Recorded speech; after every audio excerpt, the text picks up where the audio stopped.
Good evening, ladies and gentlemen in the chamber and anyone watching on YouTube. Welcome to Performance and Finance for the 24th of January.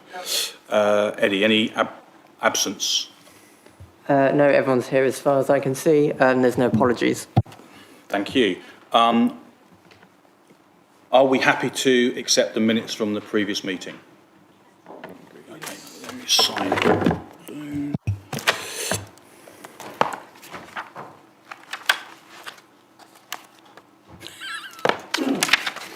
Great.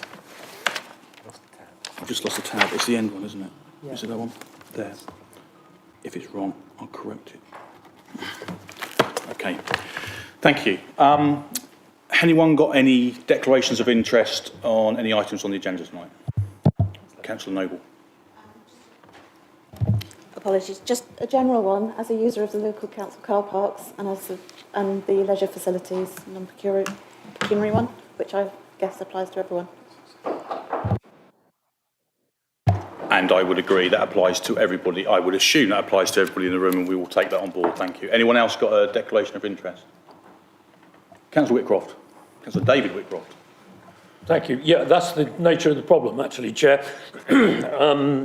My daughter is the portfolio holder responsible for parking, and I think I probably should declare a non-pecuniary interest in that regard, or maybe not. It's your choice, so yeah, it will be noted. Thank you. Any other declarations? No. Okay, thank you. So we have no public questions this evening, so we will go straight on to the council strategy, which I believe has been presented by Ms Kipling. Many thanks, Chair. The council strategy contained within the papers is an essential facilitator for councillors and officers alike to ensure they are achieving the best possible outcomes for Surrey Heath residents in the context in which the council operates. It aims to set a clear direction and overall priorities for the next 4 years until 2028. The purpose of the strategy is to ensure that the council knows and delivers against those priorities for the period of the strategy, and so it drives organisational performance, which is particularly important during a time of financial constraint. Each year, an annual plan is written against the council strategy, and of course we'll come on to that as the next item. There is a link to the medium-term financial strategy, and that's an important one, as this then connects the strategy to available resources, ensuring that it is achievable within the context in which we find ourselves, and that in turn drives service and officer objectives. The council strategy builds on resident and partner feedback collected during consultation for the previous 5-year strategy, and now takes into account refreshed objectives given the formation of the new council following the elections last year, and of course other data that has come to the council since, such as the census data. We welcome the scrutiny of this committee on the strategy and would appreciate questions, observations and comments, which will then be included as part of our report to the Executive in February.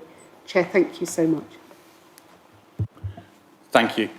One thing I would like to say is, having seen this originally in the briefing, it's a fresh look at a very graphical summary of an executive summary. It sort of follows on from, I know, the council tax information we sent out last year, and it's following on from that. It's very graphical, very colourful, 1 page per area. So yeah, I'd just like to thank the officers for all the time and effort they've put into this. I've always one of those people that say a really long document no one will read. This is a nice summary, and hopefully it will be read by everybody that needs to read it. With that in mind, have we any questions from anyone on the committee? Councillor Wilson. Thank you, Chair, and I echo everything you just said about this as well. I read it alongside the 2022-27 5-year strategy, which is on the latest one that's on the Council's website, and this one is so much better for all the reasons you just said, much easier to read, so thank you very much for that. And yeah, definitely addresses the changes that have happened recently to the Council, so I really welcome the new priority to campaign for residents. I think that's something that's not mentioned in the previous one, and obviously it's what the electorate decided they wanted. Other things that are new or mostly new to it that I also welcome are specifically mentioning things like building more affordable homes. The previous strategy almost tried to build fewer homes.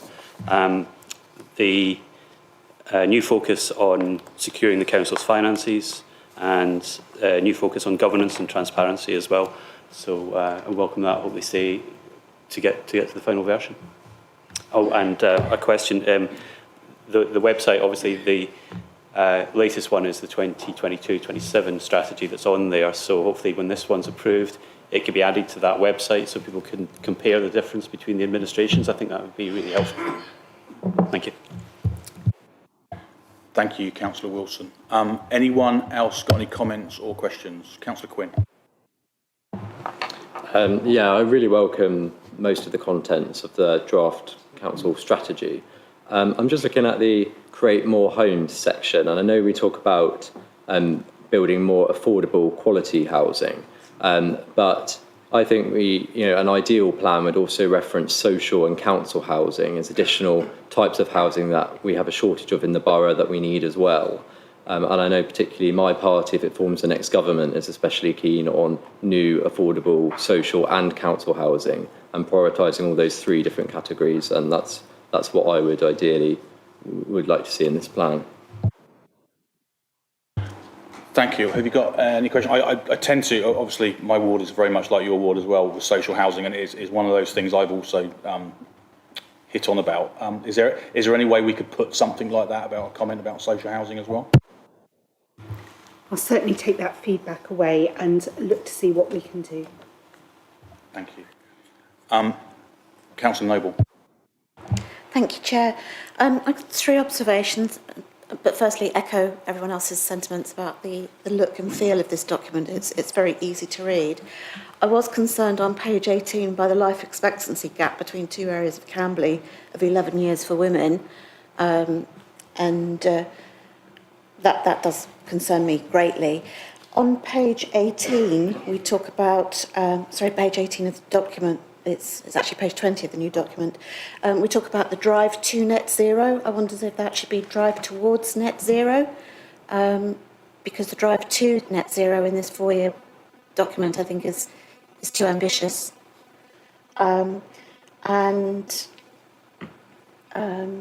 Yes, sorry, it's two comments. I just wondered whether that was a sustainable objective within the time frame of this strategy. Thank you. You're happy to? Thank you. Any other comments from anyone on the committee or online? I can't see any hands up there. No? Yes, Councillor Numal Kang. I just wanted a point of information, particularly about maintaining clean streets, smart open spaces, page 33, and also going to page 38.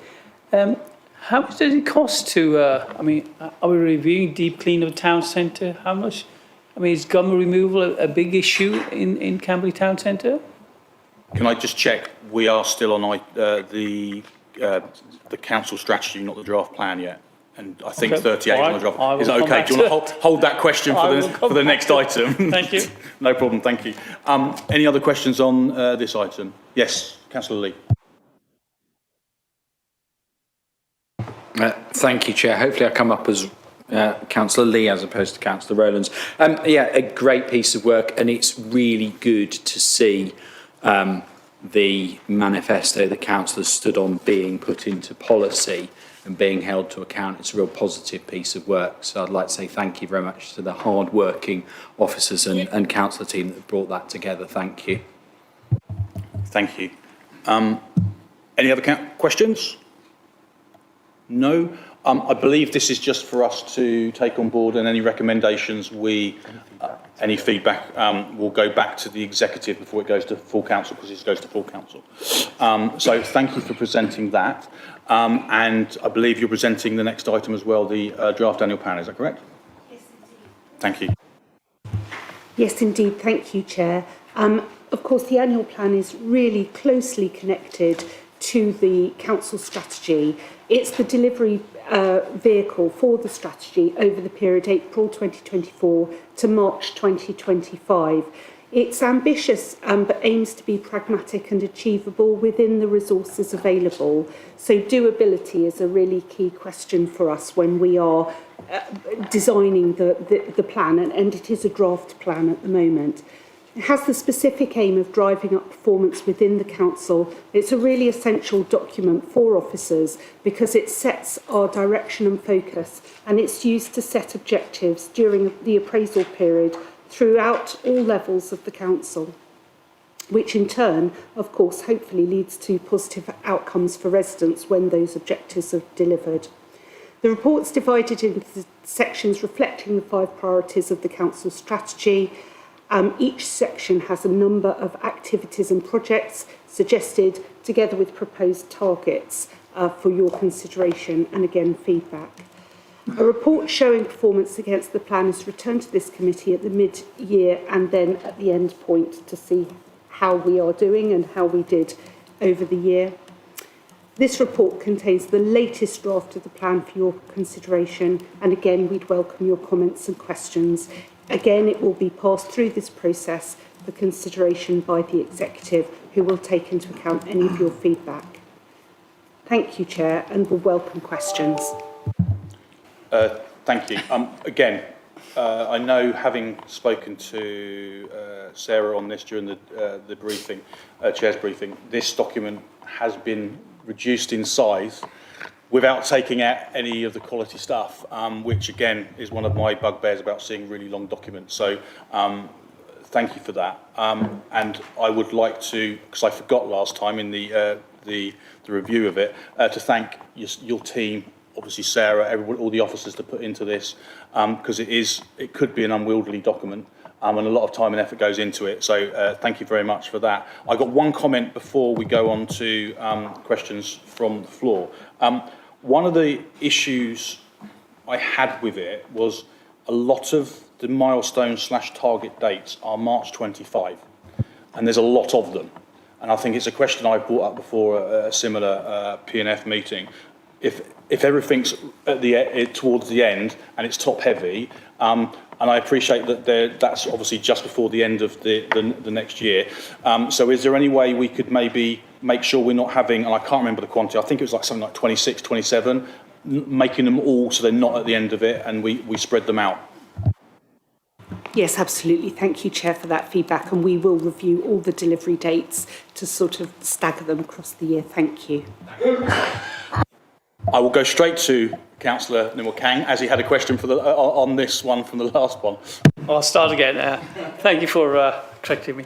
I'm just concerned, is there a problem with gum removal? Does it cost the council quite a lot of money, particularly in sort of joint initiatives, which is what was page 38, environmental crime and antisocial behaviour, keeping Britain tidy and fly tipping. You know, are we sort of how are we tackling sort of antisocial behaviour and gum through the enforcement? Are we sort of taking those? Are we sort of finding those individuals? What approach are we using? Thank you. I believe that relates to page 38, and I think Mr. Stevens is wanting to answer that question.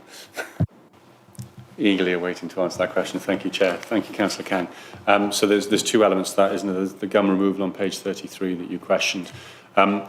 It's not hurting anyone, but clearly it does impact on the look and the feel of the town centre, especially where the council, as a joint venture, has spent a lot of money on surface treatments and new paving along the High Street, Knoll Walk, Princess Way. There's a visible deterioration at times, and it does fluctuate, and we do get fluctuations of complaints, but the more you look, the more you can see, and I think it is necessary for us to undertake a deep clean there. We are looking to try and source some Keep Britain Tidy funding to pay for that, and the reason that we have a year-end target of March 25 is if we're unsuccessful in the bidding round through Keep Britain Tidy, clearly we'll need to find the money from somewhere else to achieve that, and it doesn't come cheap.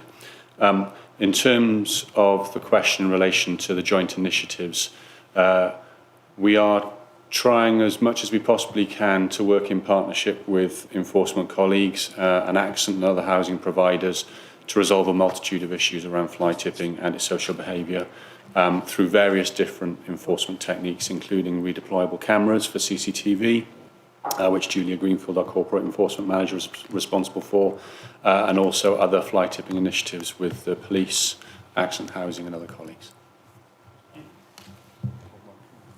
Yes, sorry.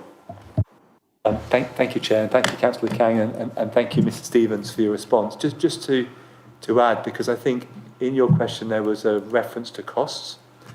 I think one of the things we recognise is that if we respond promptly to fly tipping, littering, if we address chewing gum that people drop on the floor, then people are less likely to continue to do that.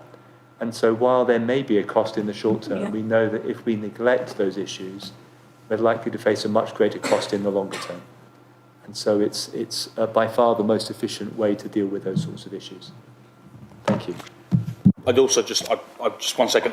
There was an initiative recently on the Old Dean where Accent and ourselves did a joint initiative, as you say, and it proved to be really successful. There was a really hot spot, as you know, and it seems to have addressed that. So working together with our partners and hopefully to try and address those issues, hopefully moving forward will mean they'll... Councillor Wheeler. Thank you, Chair. Just a couple of points. I may have misread it, but I'm pretty sure there's some government funding that we can apply for specifically to deal with chewing gum. Something came out a couple of weeks ago. I'm not sure if we've done anything about that, but I'm assuming we're pursuing that, so hopefully that will help with costs. The other thing as well is from the 1st of January, my understanding is that the local recycling centres can no longer charge for individuals disposing of their building waste. So in other words, if I take down a ceiling, I'm perfectly entitled to take that along. So I'm hoping that that should also contribute to our reduction in fly tipping. I just wondered if maybe it would be sensible, because it was quite a quiet thing that happened. I just wondered what we could do on terms of our social media to remind our residents that they can now take their building waste to the local recycling centre at no cost, and it can't be refused. Understandably, the authority that runs those facilities hasn't been particularly prolific with the publicity around it. So I do wonder if maybe that's something that we could add to our website, and I think all of those things obviously will contribute hopefully substantially. Did you want to pick up on that at those points? Just a quick response, if I may, Chair. Thank you, Councillor Wheeler. Yes, we are looking at the funding you've referenced for gum removal, and Joint Waste Solutions are going to be presenting a bid on our behalf. In relation to the county and the household waste and recycling centres, yes, we will gladly encourage people to utilise them for building waste and other materials. Councillor Wilson. Thank you, Chair. A question about page 37 and the bottom activity there on the National Air Quality Strategy. First of all, I'd just like to praise the officers that are currently carrying out the air quality monitoring using the new portable particulate pollution monitor.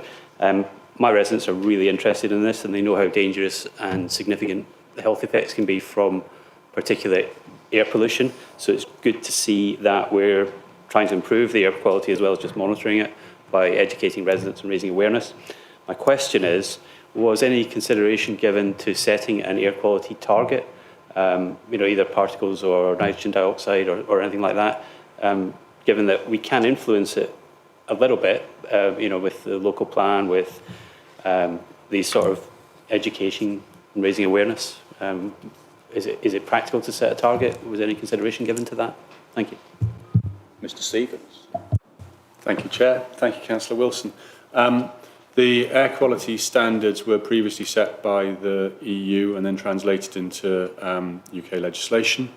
And generally, the standards are set by DEFRA and not by us as a local authority. It would be very, very challenging for us to set any air quality standards. We can set targets, clearly, and the first thing I would say is that the air quality within the borough is very good. But I don't believe there is any legislative basis whereby we could actually set our own as a borough.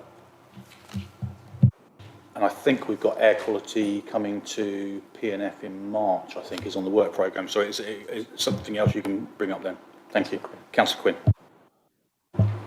So looking at the campaign for residents section, looking at promote sustainable travel options, it talks about lobbying for improved transport, so bus and train services.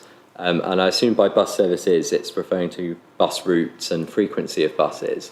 But one of the issues we've had in my ward is the installation of bus shelters. And I'm wondering if that's something we can also put in, lobbying the county council to approve or fit more bus shelters, and whether that could be something added to this plan. Can you just confirm, what page was that? Do you know what page that was on? I'm looking at the bits of the agenda separately, so it's on page 26 of this particular bit. Yeah. Thank you. Who is that? It's not Mr. Stevens. It's not Mr. Stevens. I'm happy to take that suggestion thank you. away. Thank you very much, Councillor Quinn. Thank you. Any other questions? Right, we'll go to Councillor Noble first and then Councillor Wilson. Thank you, Chair. On page 35 of 36 of the plan, page 65 of 134 of the document, we've got council tax collected, the target moving a proposal in 2024-25 of 98.5% for that and for business rates. And I just wondered why we're effectively softening the target from 99% to 98.5%. Is that Mr. Wilson? Watson. Wrong. Apologise. Thank you, Chair. Yes, it was a decision taken on there. What we have to do is, when we set the council tax, we make an assumption for the level of non-payment for people unable to pay and debts going bad. We recognise that with a cost of living crisis that's currently going through there, some of our more vulnerable residents will struggle to pay the council tax, even though we have various schemes that they can use, and we do encourage people to come and speak to us about paying it. But it was a prudent assessment that we're probably not likely to collect at the same levels as before, purely because of the current cost of living crisis and the energy crisis that was impacting at the time when we set this. Thank you. Councillor Wilson. Thank you. Just a quick question on page 56 of the full agenda, so that's page 26 out of 36 of the report. Third one down, promote sustainable travel options, and it talks about developing bid-ready schemes. Is this referring to the LC WHIP project? Thank you.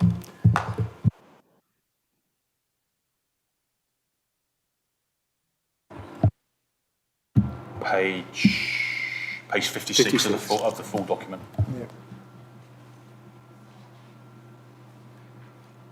Chair, if I may, and thank you, Councillor Wilson. My understanding is that it does, but it might also include other options if we can identify partners and funding sources. Oh, that's great. Thanks. Thank you. Councillor Quinn. Looking at page 19 of this particular section, we're obviously setting a higher target for the number of households living in temporary accommodation, and understand that's a national thing where we're seeing a greater need for temporary accommodation. But I'm wondering why we've not set a target this year for housing advice homelessness prevented, and what the reasoning is for that. Mr. Stevens. Thank you, Chair. Thank you, Councillor Quinn. Through conversations with our housing manager, it has never really felt right to have a specific target here, because it is higher or lower than 120, positive or negative. So effectively it is for monitoring only. Clearly there's a positive in terms of the lower number of people that approach us in relation to homelessness, but also we wouldn't want to close our doors to artificially reduce that figure. So it's always been about having an indicator, but not necessarily a target. Thank you. Anyone else? I have some myself, so if I ask a few of mine, then anyone else can jump in. So my first one was reference, actually it was the very first page, so page 32 of the full document. I brought it up at the chair's briefing, but just drive to net zero, depending on the scope of task, it's pretty wishy-washy, doesn't actually give a target or a date. Is it possible for when it gets to the executive and full council, we can have maybe tie that down to a date, even if it says March 25, which I've just suggested we don't do. But at the moment, it's just really, it doesn't actually say anything. So if we can possibly do that, that would be helpful. Thank you. So, yeah. Page 33, bins. Had to come up at some point, didn't it? I think it's I've put my note on the third one, to reduce waste and improve recycling. Improve litter facilities in borough by replacing old bins, etc., etc. Get all that. I know we've already discussed that. Accountability for emptying across the borough, and what are the measures and SLAs? I know it's not, that obviously digs deep on here, doesn't dig as deep on here, but I think it's a key point that we've discussed in this chamber a number of times, bins not being collected, not being emptied, etc. So is there something we can tie that down to? I know it's an external partner, but is there anything we can put on here? Thank you, Chair. No PNF would be complete without talking about bins. We can look at that, absolutely. I think really it comes down to ensuring that we work to ensure our partners adhere to the terms of the contracts and we monitor the KPIs rigorously. Yes, we can look at nuancing the wording to do that. Thank you.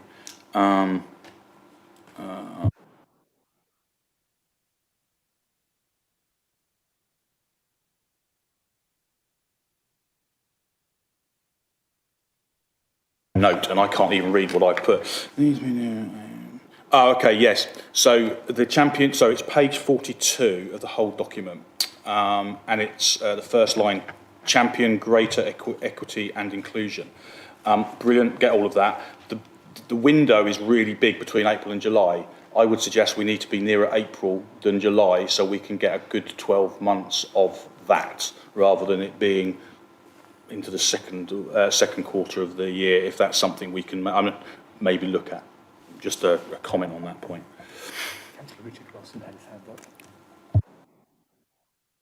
Councillor Wilson.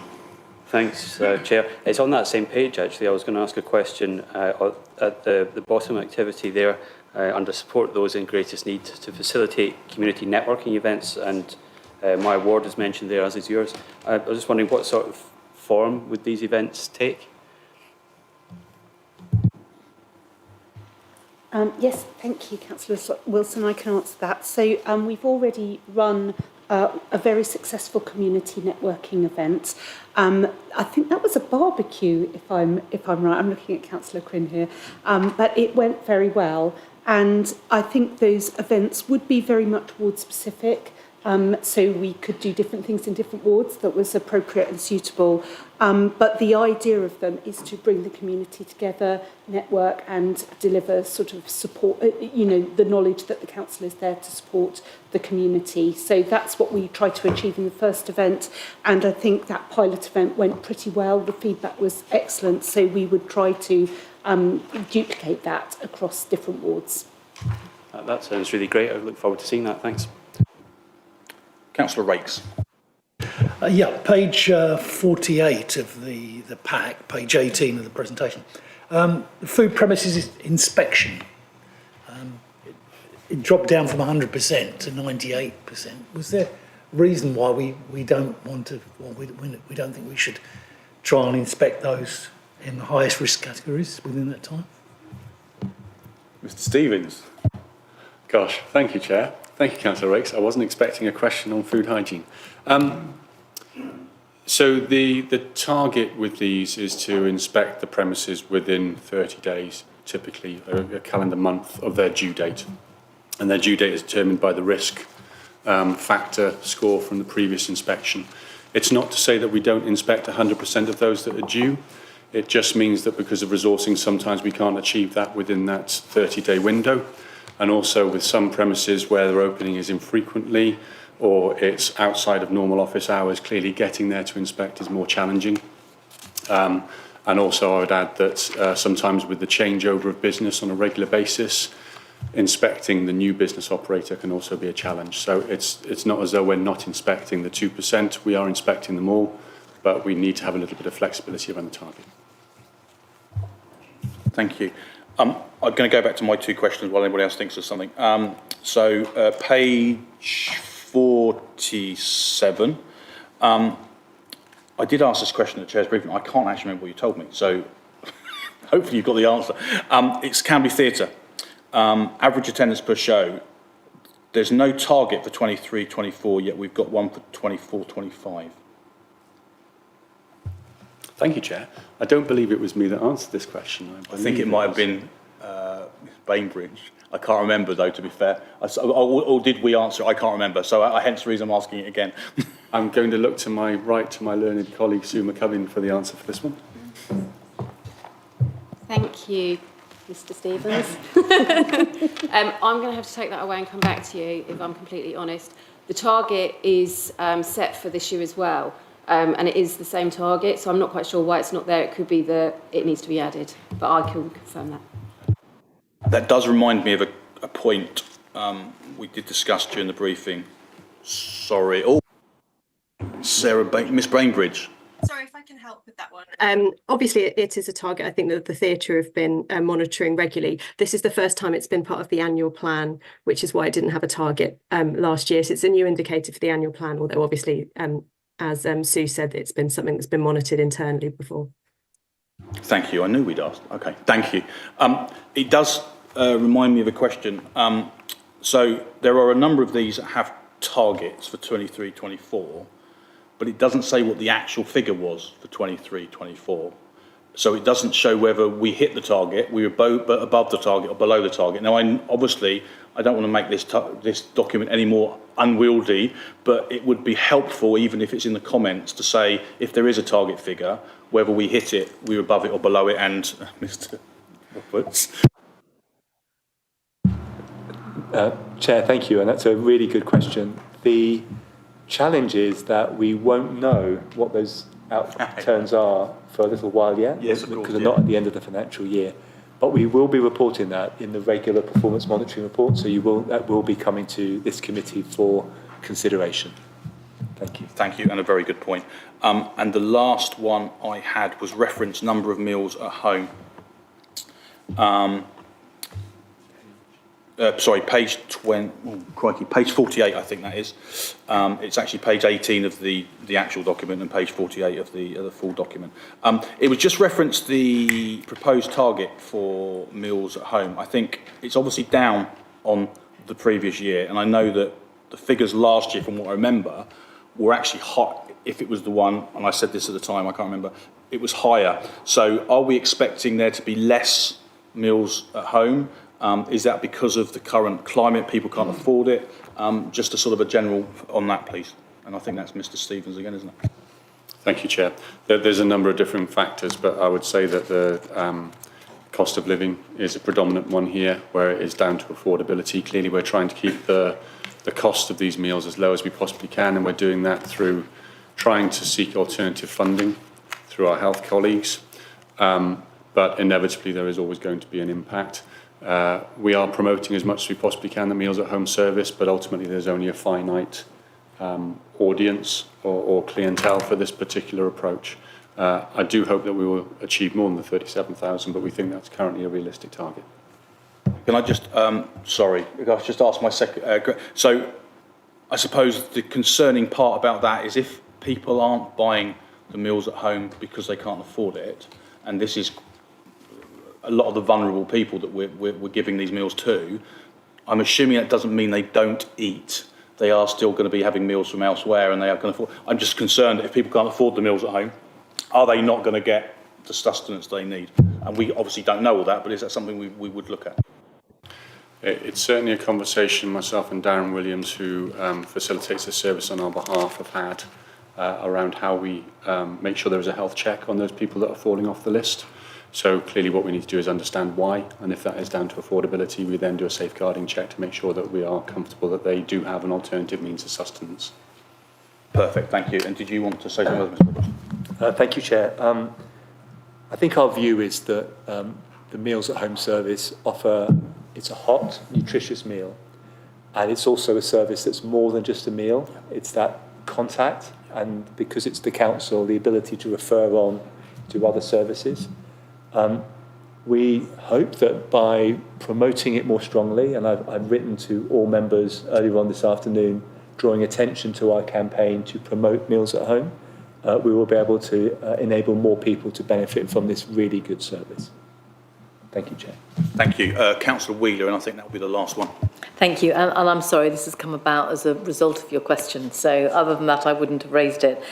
Some years ago, not that many years ago, I sat in the chamber and it was lauded very loudly, the arrangements that we have with Frimley Health about offering a meals at home service automatically, and I believe free of charge at the time, for people that are coming out of hospital in order to ease the pathway.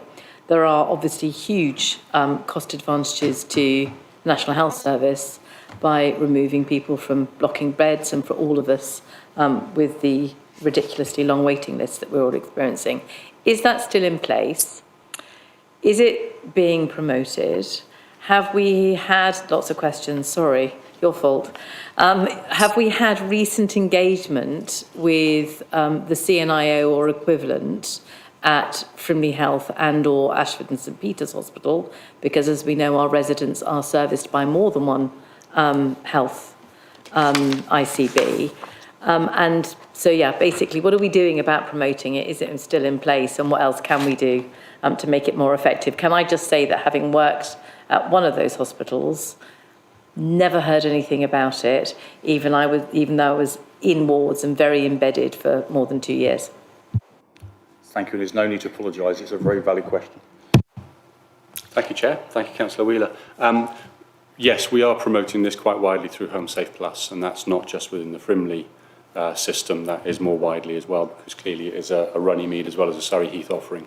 In relation to the meals at home being free, the answer is no, they aren't. There is a charge to them. But as I say, we are seeking funding, or have sought funding from our health partners that help subsidise the cost of some of those meals so they remain affordable. We have had interaction with various individuals within the health and care systems to make sure that we publicise Home Safe Plus, and that's not just a system that's in relation to meals, it also talks about adaptations, about the handyman service, about our community alarm service, and also the community transport as well. So it shares multiple messages. It is still a challenge. We are trying to work at a ward level as well. So prior to the point of discharge of a vulnerable patient, we are making sure that there are support pathways when they leave so they can move back safely to their homes. But it is a challenge. Can I just come back with one more? Very basically put, have we got posters out on notice boards? Yes, we do. Thank you. And as I've got no more hands up, and we are now on just a little bit over schedule, I'd like to thank everybody for their input. Thank you. Hopefully you've got notes of all those relevant points, which obviously can take to the executive for the annual plan. I will say again, thank you to all the officers for all their time and effort pulling this together. And obviously all of those comments were not criticisms, they were positive notes just to add to the list. Right. If you don't need to be here for any further items, you are more than welcome to leave. Not that the rest of it won't be interesting, but I'm sure there are other things you could be doing. Thank you. Okay, so that takes us to our agenda item number 7, which is car parking strategy. One thing I need to say before we start is Annex 2 of this paper is confidential information, okay? If you do need to or want to discuss any points on Annex 2, what we will do is we will take those at the end of this section, we will go offline or we'll mute it or whatever, we will discuss those points and then we'll go back on rather than take it right to the end of the meeting. And I know Councillor Wheeler is dying to say something. I'm just going to ask a clarification point on that. If we're not actually talking about figures and just talking about general things, even though there is a cost associated with it, I'm assuming we can just go ahead and do that. It's only if we're saying, gosh, £1.50 for that is far too much money. Lovely, thank you. Yes, so as long as we're not talking about particular figures and etc. So if there is anything you want, make us aware of it when we get to the end of it and we can come back and we can discuss it in part two, as it were. Okay, with that in mind, over to Councillor Helen Whitcroft. Thank you. Good evening. As you will have seen, this is a rather long and complex document. I'm hoping that you've all had the opportunity to peruse it. I would like to take this opportunity, before I go into detail, to thank Mr Stevens, Ms Greenfield and Mr Burns for their efforts in putting the document together.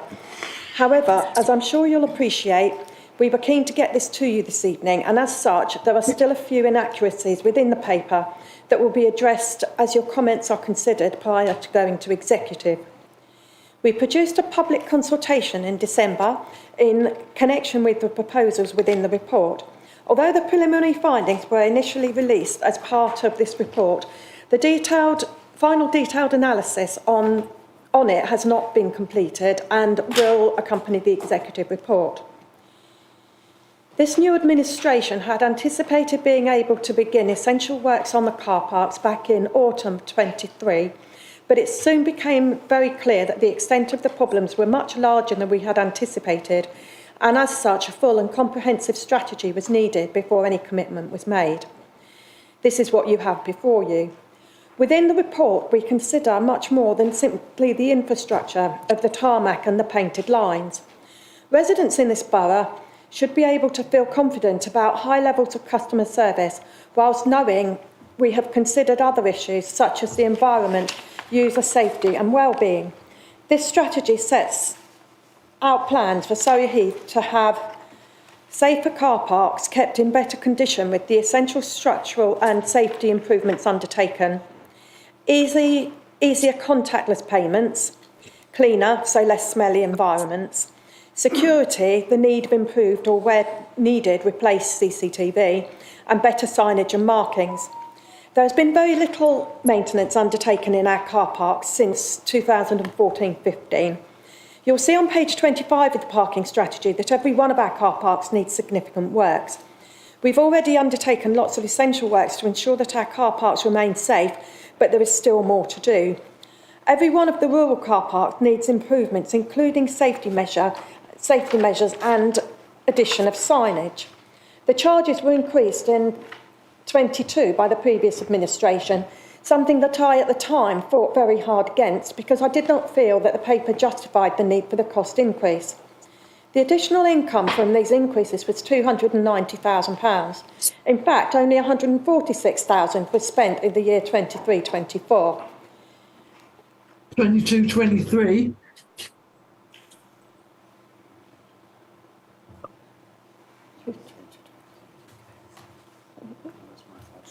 Sorry, 22-23. In fact, only £146,000 was reinvested into the borough car parks in 22-23, despite the obvious maintenance need.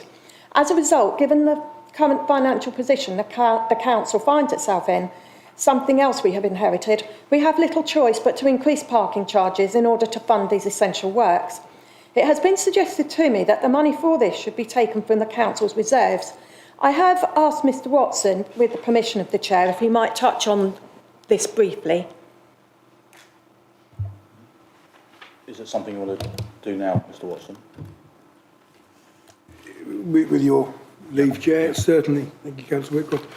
It's part of the fact that the car parking is classed as a discretionary service provided by the council, and it's recognised both in this report here and in the budget proposals that I'm currently working on, of over £2 million worth of investment in terms of capital and revenue into these car parks. This is money that we do not have in our budget at this point in time, and it is partly why the proposal to increase the fees to cover the cost of these improvements means that the cost is then being borne by the users of the car park rather than the general tax account of the council. And that's it. Thank you. Thank you. Within the report is a new preventative planned maintenance programme to include each of the car parks so that work can be done in a proactive rather than reactive manner. This is essential so residents can feel confident that the council is actively considering the upkeep of car parks from both a structural and safety perspective. The council pays in excess of £15,000 per annum for cash handling. This is approximately 4% per transaction to have cash collected from the machines. The use of cash, especially coins, is dwindling. The new machines will facilitate contactless payments, which can be done either with a card or a smartphone. It has been suggested that some elderly residents are in favour of this, as it means that they do not have to hunt for coins and they feel to pay with a card makes them feel less vulnerable. For those who prefer, the Ringo app will be available, but these new machines will allow residents to pay for parking without incurring a transaction fee.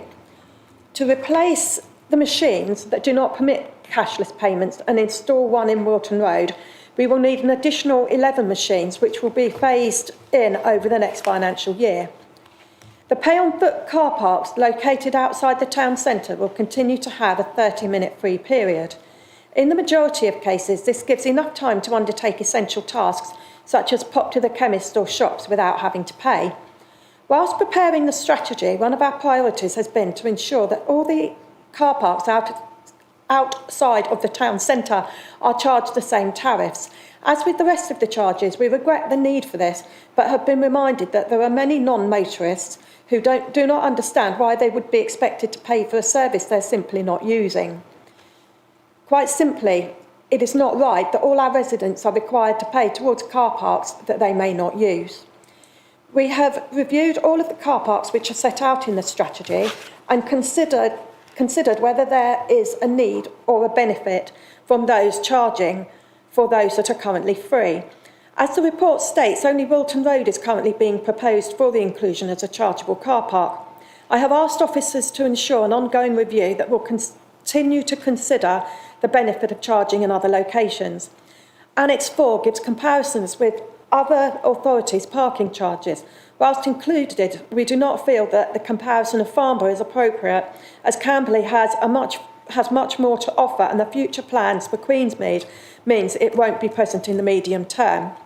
We are mindful of price elasticity and will closely monitor demand in our car parks should the executive agree to our recommendations. I will stop here, as I'm sure you have questions, of which, of course, I am more than happy to answer. Thank you, Chair. Right, thank you very much. So in the order that I saw them go up was, surprisingly, Councillor Wheeler, Councillor Quinn, Councillor Wilson, followed by Councillor Mears. Wheeler. Number of points. First and foremostly, we have Chobham High Street car park down for maintenance. It's a brand new car park. It was all redone. So I'm surprised there's a great big long list of yeses there, particularly as in the report it says that it's in good condition. The second point is, and I'm going to talk very strongly about this because it's something which I am incredibly passionate about, and what we don't seem to have taken in consideration is that the Chobham High Street car park serves our SANGs. At the recent Thames Heath Basin Special Protection meeting, which is a cross authority meeting, it was highlighted then that that car park should provide enough free time for residents to use the car park. In the recent meeting that we had about the environment, it was stated again that it was important for people to be encouraged not to use the common, particularly dog walkers. And that is what the SANGs in Chobham is there for. That is why it's there. It is the purpose for being there. My understanding is, and if we look at the other SANGs car parks, there is money that comes from the SANG payment, which is ring-fenced for car parking. So to propose that Chobham car park is treated in the same way as the other rural car parks is quite frankly outrageous. I am really hoping that it is a typing error, because half an hour to walk 4 dogs is not a sufficient amount of time. It is one of the most appalling things that I've seen. I'm really hoping that it's an error in the report, because actually when I've raised this before, I've been given assurance that the hours-free car parking for Chobham would remain. So I'm hoping it's a mistake. Can we please make sure that before any of these papers go anywhere else, that is corrected, before I have a riot on my hand in Chobham, and it's a riot that I would lead from the front. Thank you, Councillor Wheeler. Do you want me? Can you answer that straight away, or do you want me to come back to you? You okay? No, I think we can probably go straight away. I'm going to ask Mr Burns to explain about the condition of the first Chobham car park, Councillor Wheeler, and the second part of your question in regards to the Sangs, I believe, is a mistake. Can you tell us where you might have seen it on the report, please? Yeah, it's in the roundup that you just gave, that it was all rural car parks would be going to be treated the same with half an hour free parking. It's in the documentation that is in front of us, whereby it says proposed charges up to 30 minutes free with ticket, thereafter £1. So it's in all the documentation that is in front of me. Can I also say I'm really surprised that in this report we're not talking about the St Catherine's Sang car park, which is something that on all of our social media we have committed to provide, and yet there's nothing here in our car parking strategy about it. And I'm sorry if I sound cross, but I am. I was about to say, is there a specific page? Yeah, page 26, proposed parking tariffs. In the report that Councillor Whitcroft has just given us, it said that all rural car parks were going to be treated in the same way. So is that page 26 on the... It's page 26 document? On the strategy. Strategy, okay, thank you, sorry. Chair, can I help you and refer to page 70 of the total document? It says the free period will be reduced with the exception of Chobham. Thank you. But that is not in the detail of the thing that comes in later, so it's contradicted right the way through. Okay, so Mr Stevens. Yeah, thank you, Chair. Thank you, Councillor Wheeler. Councillor Lee is correct. The PNF report, section 2.8, makes the point that the reduction from 1 hour to 30 minutes free parking excludes Chobham, where the location of the Sang would preclude, if I can get my words correct, such a limited free period. But that's not reflected later on in the annex. So we need to tie it up so it's consistent, because with the best will in the world, if one thing says one thing and one thing says the other, you'll excuse me if I don't necessarily trust that information. Absolutely, and you know, I am mindful of the conversations that we had back in 2022 in relation to Chobham Water Meadows Sang and the parking provision there and the opportunity to have 60 minutes free parking to be able to walk dogs. So yes, we would not intentionally do that, Councillor Wheeler. I'm sorry, it's an error. Okay, so we can change that. Councillor Whitcroft. The other point was St Catherine's Road. Go back to my initial statement. This, obviously, we have done our very best to tidy out the any discrepancies and what have you within this, but it is, it's going to need review again before executive, and for that reason, as I said, some of it may not be 100% right, which is the case in this instance. St Catherine's? Yeah, St Catherine's Sang, where we talk in our social media about the provision of a new car park, and yet it's not appearing here. Now, I understand, like Chobham, it's going to be paid for by the Sang element of it, but just as Windermere is discussed here, I'm really surprised that we haven't got St Catherine's within this paper. Do you want to take that away, or you? I'm reliably informed by my colleague that the existing St Catherine's Sang doesn't have a car park. There is a lay-by per se, but it's not a car park. The future St Catherine's Road Sang, there isn't a built car park yet. That clearly is subject to design works, so therefore it's not referenced in here. I have to say I'm just surprised that given this is a document that looks forward, it's not referenced anywhere when we're talking about parking strategy, and it's something that we put out on social media that we will be providing. Chair, I think that we could make reference to it, but I think the answer would probably still be the same, that any proposals relating to that car park that doesn't yet exist will need to wait until that point in time. But we can certainly highlight it because, as you say, Councillor Widow, we've been promoting it out in social media. Okay, thank you. Did that answer? You wanted about the surfaces as well, I believe. Was that Mr. Burns? Are you there? Oh, yes, Mr. Burns. That was He's just unmuted for the himself. condition of the Chobham surface, wasn't it? Mr. Burns, did you hear the question? Yes, I did, and I'd like to address that. Thank you, Chair. What we're missing in all our car parks is things like safe walking routes and clear signage. I understand Chobham is, okay, a very good-looking car park, but there is still room for improvement for us to raise the standards of our car parks. And safe walking routes is one of them, okay? LED lighting is another. And basically, everything in the list is the PPM plan we wish to implement across all our car parks, because there isn't one at the moment. Thank you. Can I come back to you? Yeah, that's fine. Right, so I've got Councillor Quinn, Wilson, Mears and Councillor White I've also seen. So Councillor Quinn. Thank you, Chair. A couple of points to make. The first is a bit of history. So when the new executive, when the new administration took over, they put up a short-term plan which recommended a 5% increase in car parking charges from October of last year. And as you'll remember, that increase was then U-turned on and cancelled in September, so it never actually came into effect. And now it seems we're facing a huge increase in car parking charges, a 17% increase on average, although if you're staying in a car park for a short amount of time, that increase can be up to 50% or a brand new charge, so free parking going to £1 to park. And I'm just wondering, where's the consistency here? Why didn't we increase car parking charges by 5% in October and have the overall increase to car parking less, rather than cancelling that increase in October of 5% and now having a huge 17% increase to car parking charges?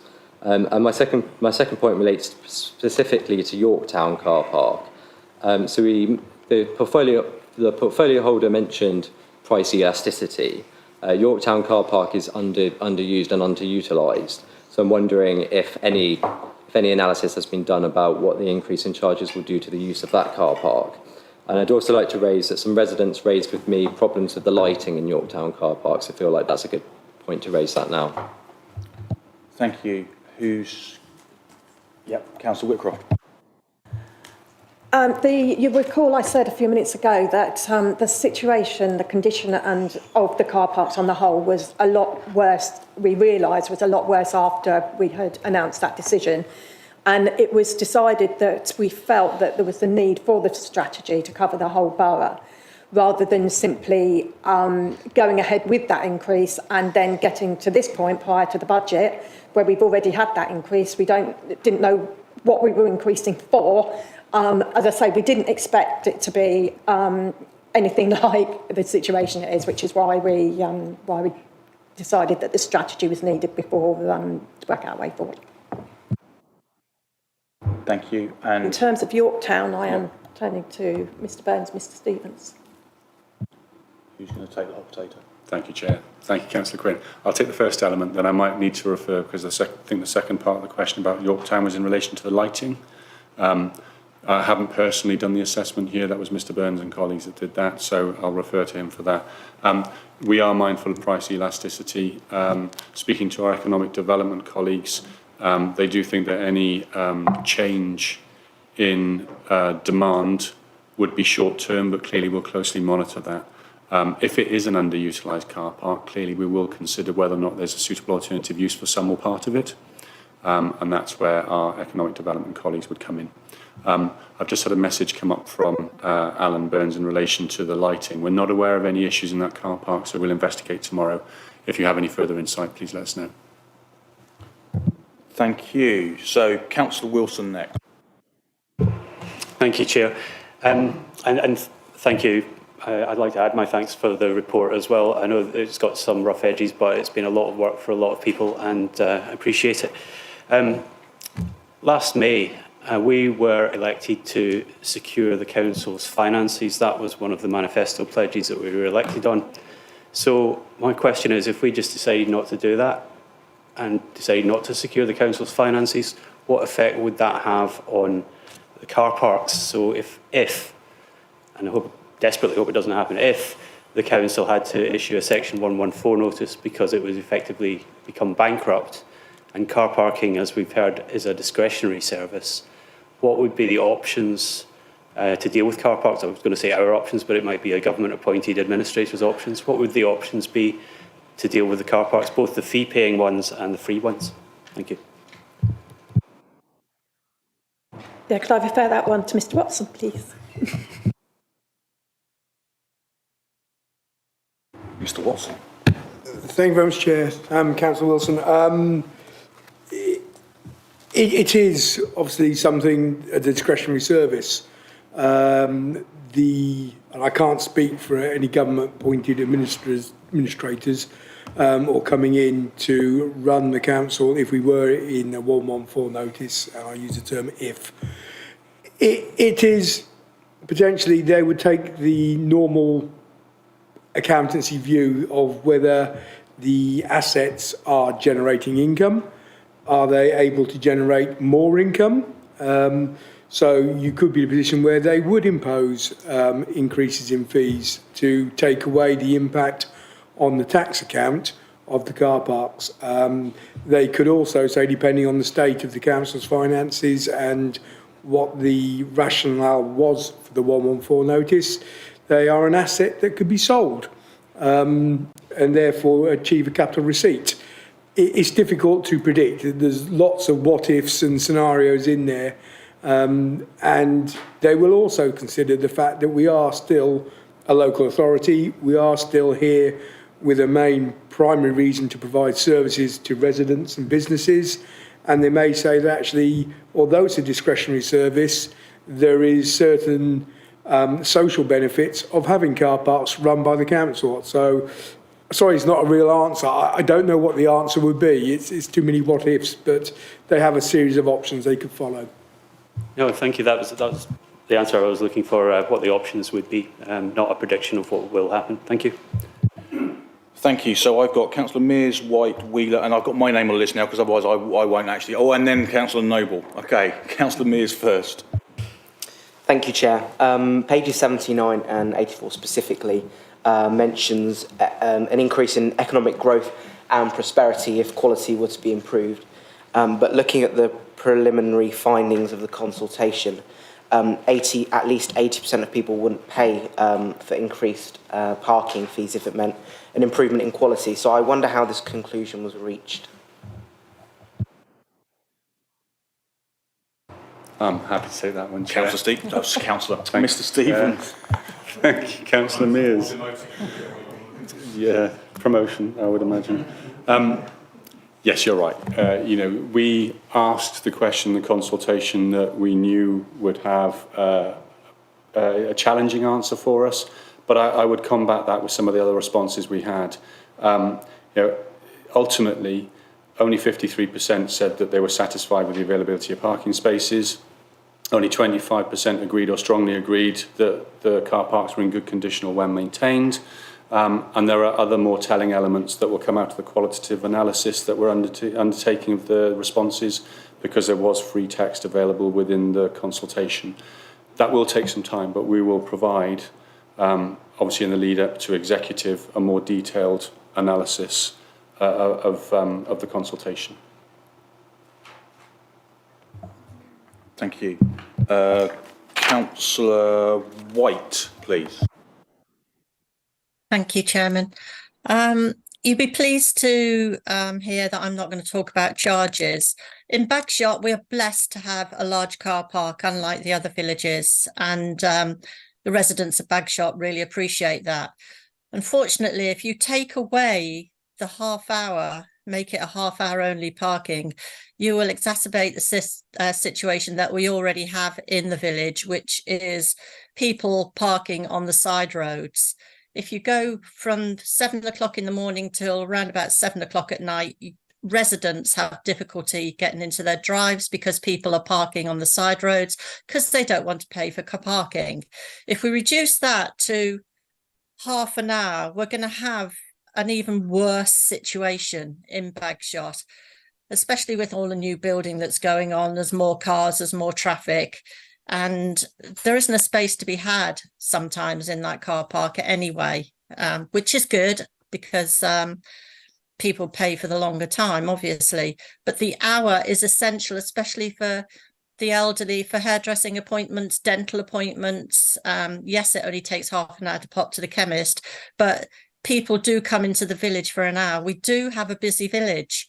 And unfortunately, if we only have a half hour, it's going to take the parking back out onto the side roads, which that's the thing the residents have been coming to me. They've not mentioned the charges going up. They've just concerned about it only being half an hour free parking. Thank you, Councillor Wheeler. Who's going? Mr. Stevens. Thank you, Chair. Thank you, Councillor White. The first thing I'd say is clearly the annexes that you have in front of you set out the financial analysis, and we do need to recover the costs of managing and maintaining the car parks. I note your point about antisocial parking, but it is exactly that. There is no harm in lawful parking on the highway. That's entirely appropriate, and that's the driver's prerogative if they wish to do that. What we have done and what we will continue to do is engage with Surrey County Council and their contractor NSL to ensure that where there is illegal or antisocial parking, it's addressed. And we know there could be a risk of overspill onto public highways, but that in itself isn't detrimental or harmful. It's more a case of making sure that it's lawful, and that's where we will be engaging with County further. Thank you. Right.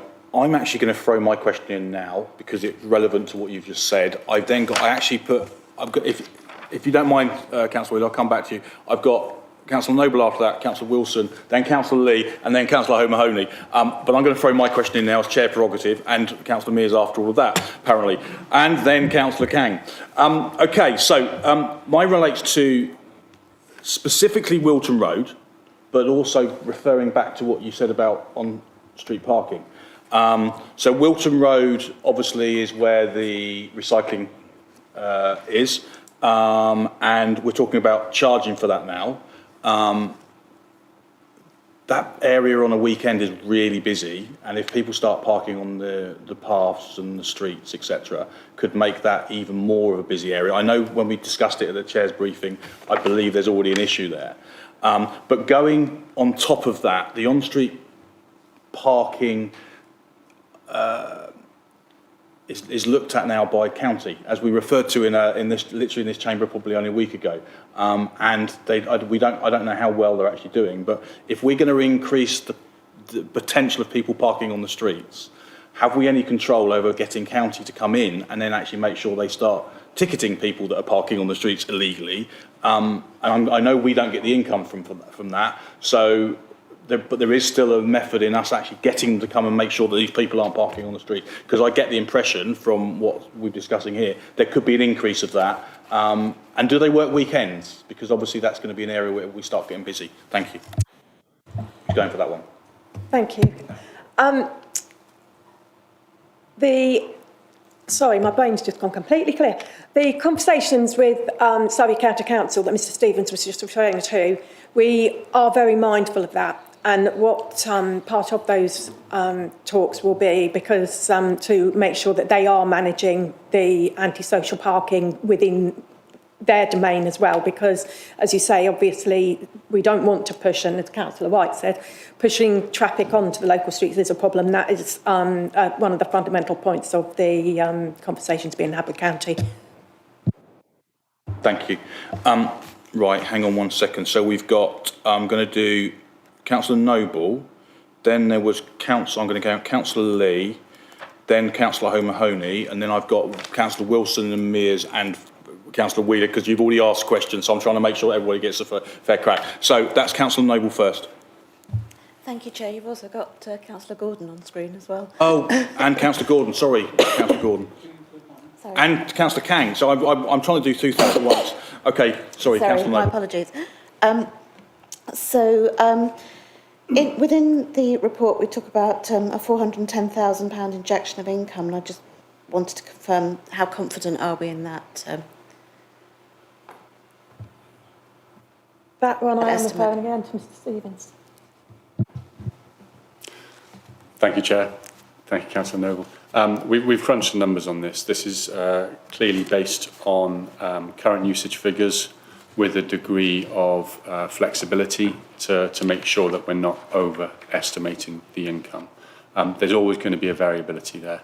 And as I said earlier on, there may very well be a fluctuation as initial reaction to the changes in tariffs, but we believe that will start to level out. This figure is based on our technical experts, so Mr. Burns and other parking colleagues, and their best informed estimate of what we think is a realistic income. Thank you. I do have another question as well. So Go on. Do you want to, thank you. Also, we talk about solar power and self-generation of electricity. Do we have any issues with way leaves on any of those situations? Happy to take that one, Chair, if that's okay. Yeah, thank you. Thank you again, Councillor Noble.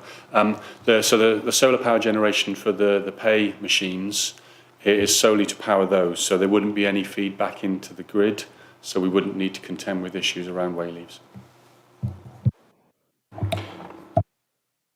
So I've got Councillor Lee next.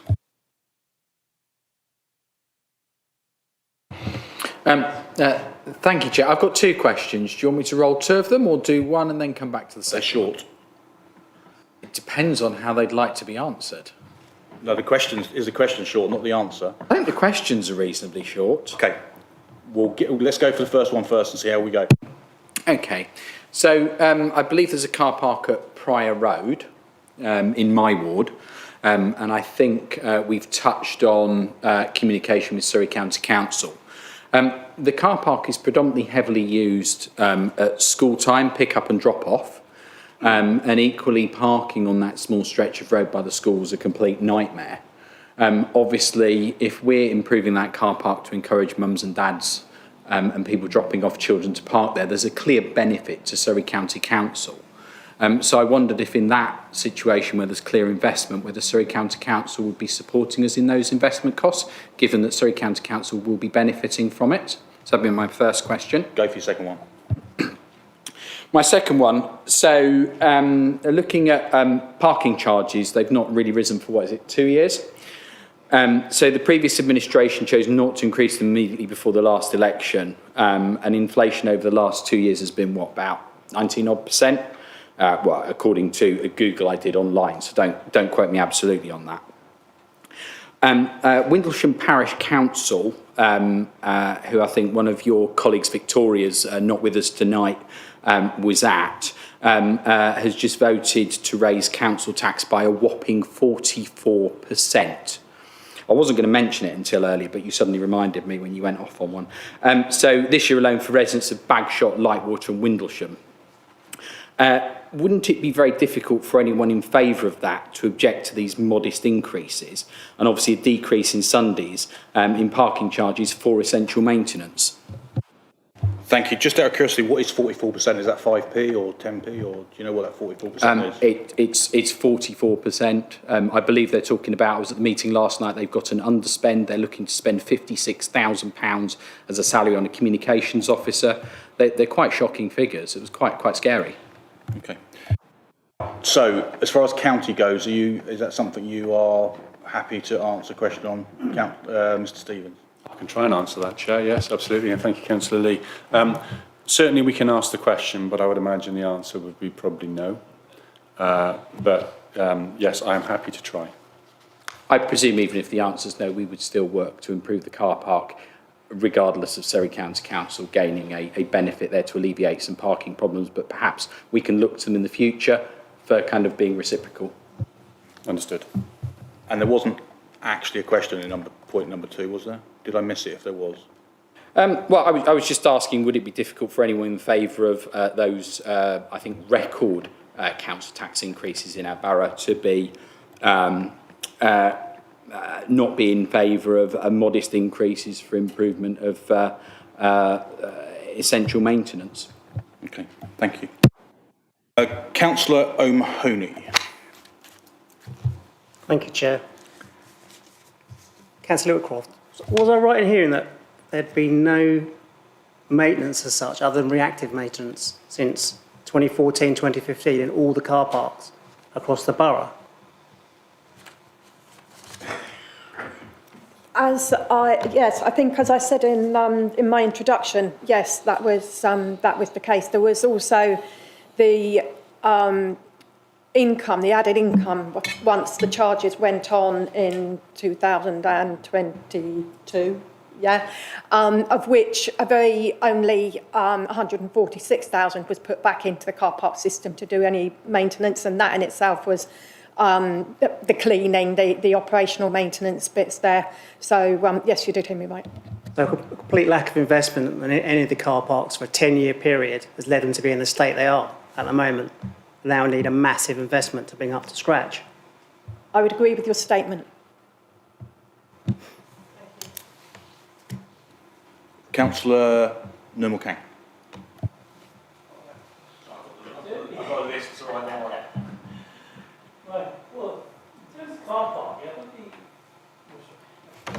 Start again. I mean, car parking is discretionary and it should be self-funded. I mean, particularly coming to Camberley Town Centre, I tend to use the bus, and we try to promote public transport. Providing a discretionary service for car parking, yes, it does increase the footfall for shops, but, I should not be subsidising those with expensive cars. So that's my first point. I also understand that having an enforcement officer, additional enforcement officer, this obviously should be self-funded, and which I think that would be appropriate. And these enforcement officers would probably help in sort of helping the customer in finding parking spaces or using the payment machines, and effectively would improve customer service. So I'm certainly for, would that enforcement officer pay for itself? I will take the first part of that, and Mr. Stevens the second. In terms of the people who are not parking in terms of paying for it, that is the reason why we have put this strategy together and why we are suggesting an increase in the cost of parking, as opposed to using money saved from the council tax, where of course that would mean that everybody is paying for a service, as I said, that many do not use. So that is why we are doing it per car rather than across the borough as a whole. Mr. Stevens will, the planning enforcement officer. Yes. Thank you, Chair. Thank you, Councillor Kang. In relation to the civil enforcement officer, we don't call them a CEO because clearly that clashes with Mr. Roberts' title. In relation to the civil enforcement officer, we do believe that this would be a cost-neutral approach. It's something that we have done previously. Actually, in 2022, we did this, and it has demonstrated the fact that it covers its cost through the issue of penalty charge notices. However, that is not the only reason why we are looking to do this again. As you rightly say, it adds value to our car parks. So we have someone there as a uniformed face, someone that the public can speak to, ask questions of. If there are issues, they are there to address them, whether that be a safety concern or an issue of maintenance or disrepair or something similar. So there's definite value there. And if you look at the tenets that we've got around the parking strategy, in relation to delivering good service, it's there. And in terms of providing social financial value and well-being, it ticks all of those boxes to have an additional member of staff. Thank you. I'm still going through those that hadn't asked questions. So the next one I've got is Councillor Gordon, then Councillor Tedder, and then we'll go back through those that have asked questions. So Councillor Gordon first. Hi, first of all, declaration of interest, as the Bagshot car park is access to my business. So I just thought I'd mention that first of all. At a recent residents meeting we had, a Meet the Councillors function, a lot of local Councillor Gordon, can you do me a favour? Can you speak a little bit louder because it's really quiet? Yeah, sorry. 2 seconds. At a recent council meeting with Meet the Councillors and Bagshot, a lot of business owners expressed concern about the scrapping of the half-hour free car parking. The general consensus was they're quite happy to pay the extra charges after the first hour if the first hour remains free. And I think a lot of the local businesses will have massive concerns if the 30 minutes came in rather than the hour car parking. So it's more a statement than a question, really. And that's it. Councillor Gordon, thank you. I think that's probably exactly the same point that Councillor White brought up, and you've answered yes. Yes. Okay, thank you. We've noted that, Councillor Gordon. Right, Councillor Tedder. Good evening. Thank you, Mr. Chairman. When the last increase happened, Chobham got very upset because an hour isn't really enough to walk the dogs around the Sangs, but I'm not going into that one this evening. There was suggested it would raise a certain amount of money. Can you tell me whether that increase did actually happen by raising the cost of the car parks? And I haven't got any papers, unfortunately, so I can't check anything. I think those papers were in a previous exec paper, weren't they? I don't know if you've got that figure to hand. I don't have, yes, thank you, Chair. Thank you, Councillor Tedder. I don't have that figure to hand, so if you don't mind, I'll provide a written response on that. We will look at the income projections and the actuals and share that with you. Thank you. Thank you. Can I come back with just one quick one? Yeah, go on quickly. I could be mistaken, has been known. I thought Councillor Whitcroft said that 290,000 roughly was raised in car park charges and 145,000 spent. What happened to the rest? Thank you.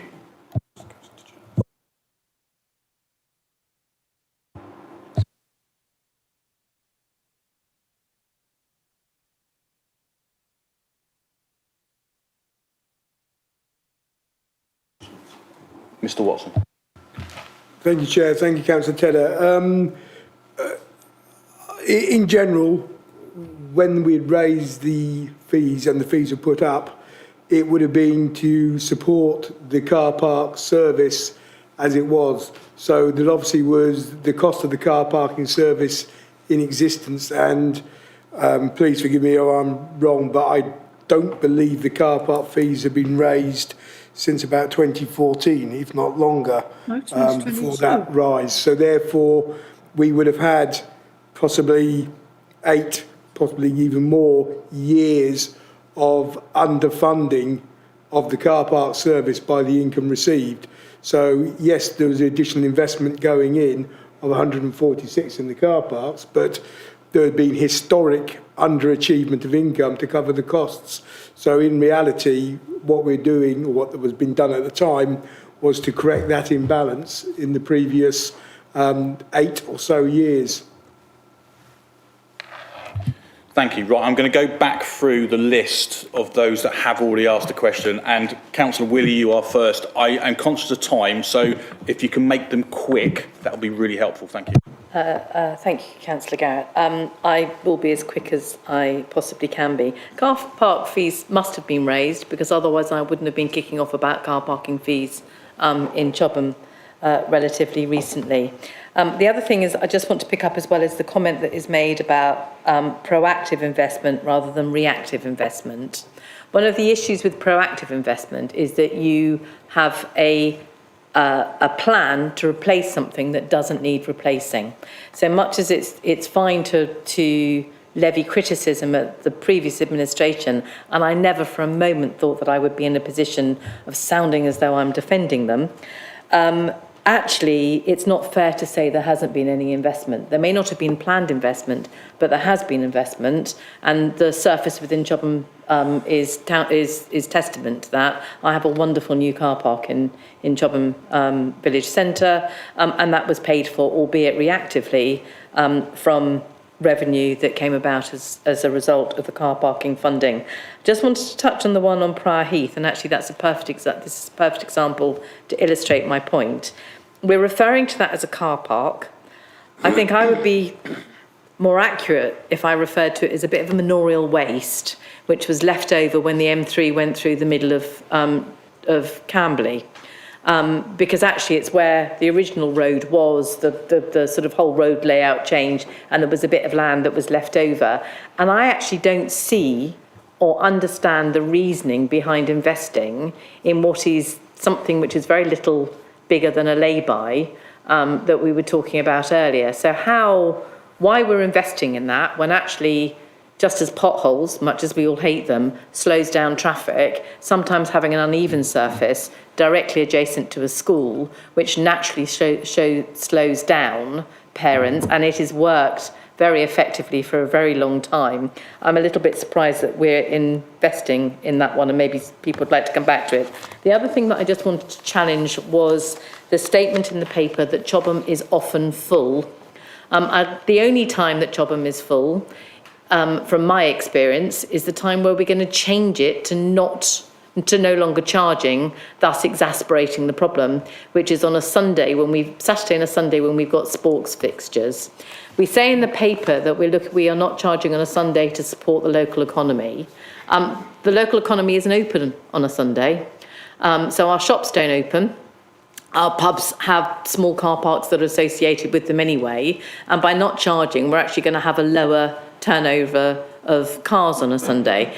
A complete nonsense. I don't understand why we're maintaining that approach, unless the cost of having somebody to manage any infringements isn't outweighed by penalty charges. So much as I'm very pleased that we're having free car parking, as I said, about the only time that we are full is when there are sports fixtures that are going on, and we're going to exasperate that with the policy that is talked about here. There are others, but I don't want to go on for too long. I'm obviously very passionate about car parking. I need to get out more.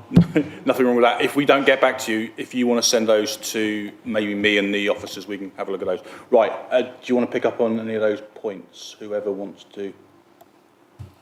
Thank you, Chair. Thank you, Councillor Wheeler. There was a lot there, so would you mind just running through them in turn, just so I can make sure that we address them all?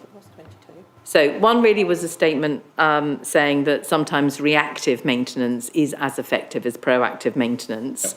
The other one was challenging the expenditure for the bit of manorial waste outside Prior Heath.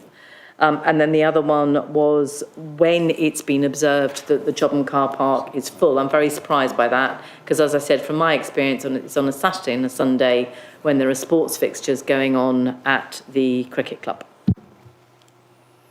Thank you. Yes, in part I agree with you in relation to proactive versus reactive maintenance. We're not suggesting that we'll replace things when they're not broken.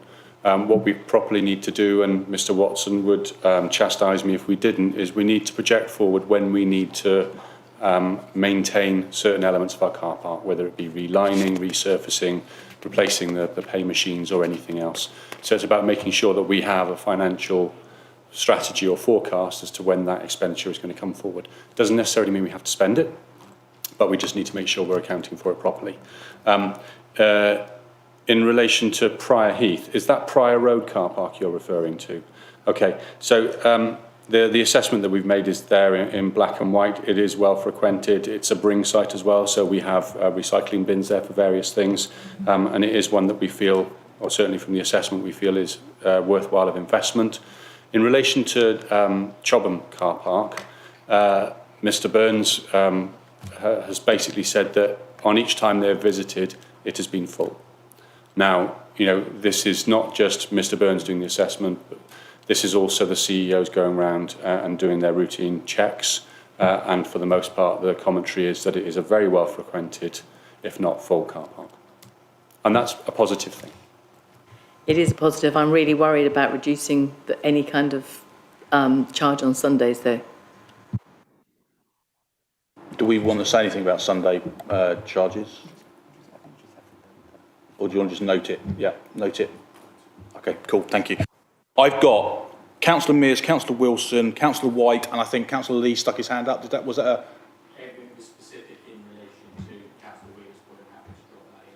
I'm going to go back and I'll come back to you because that's all right, no problem.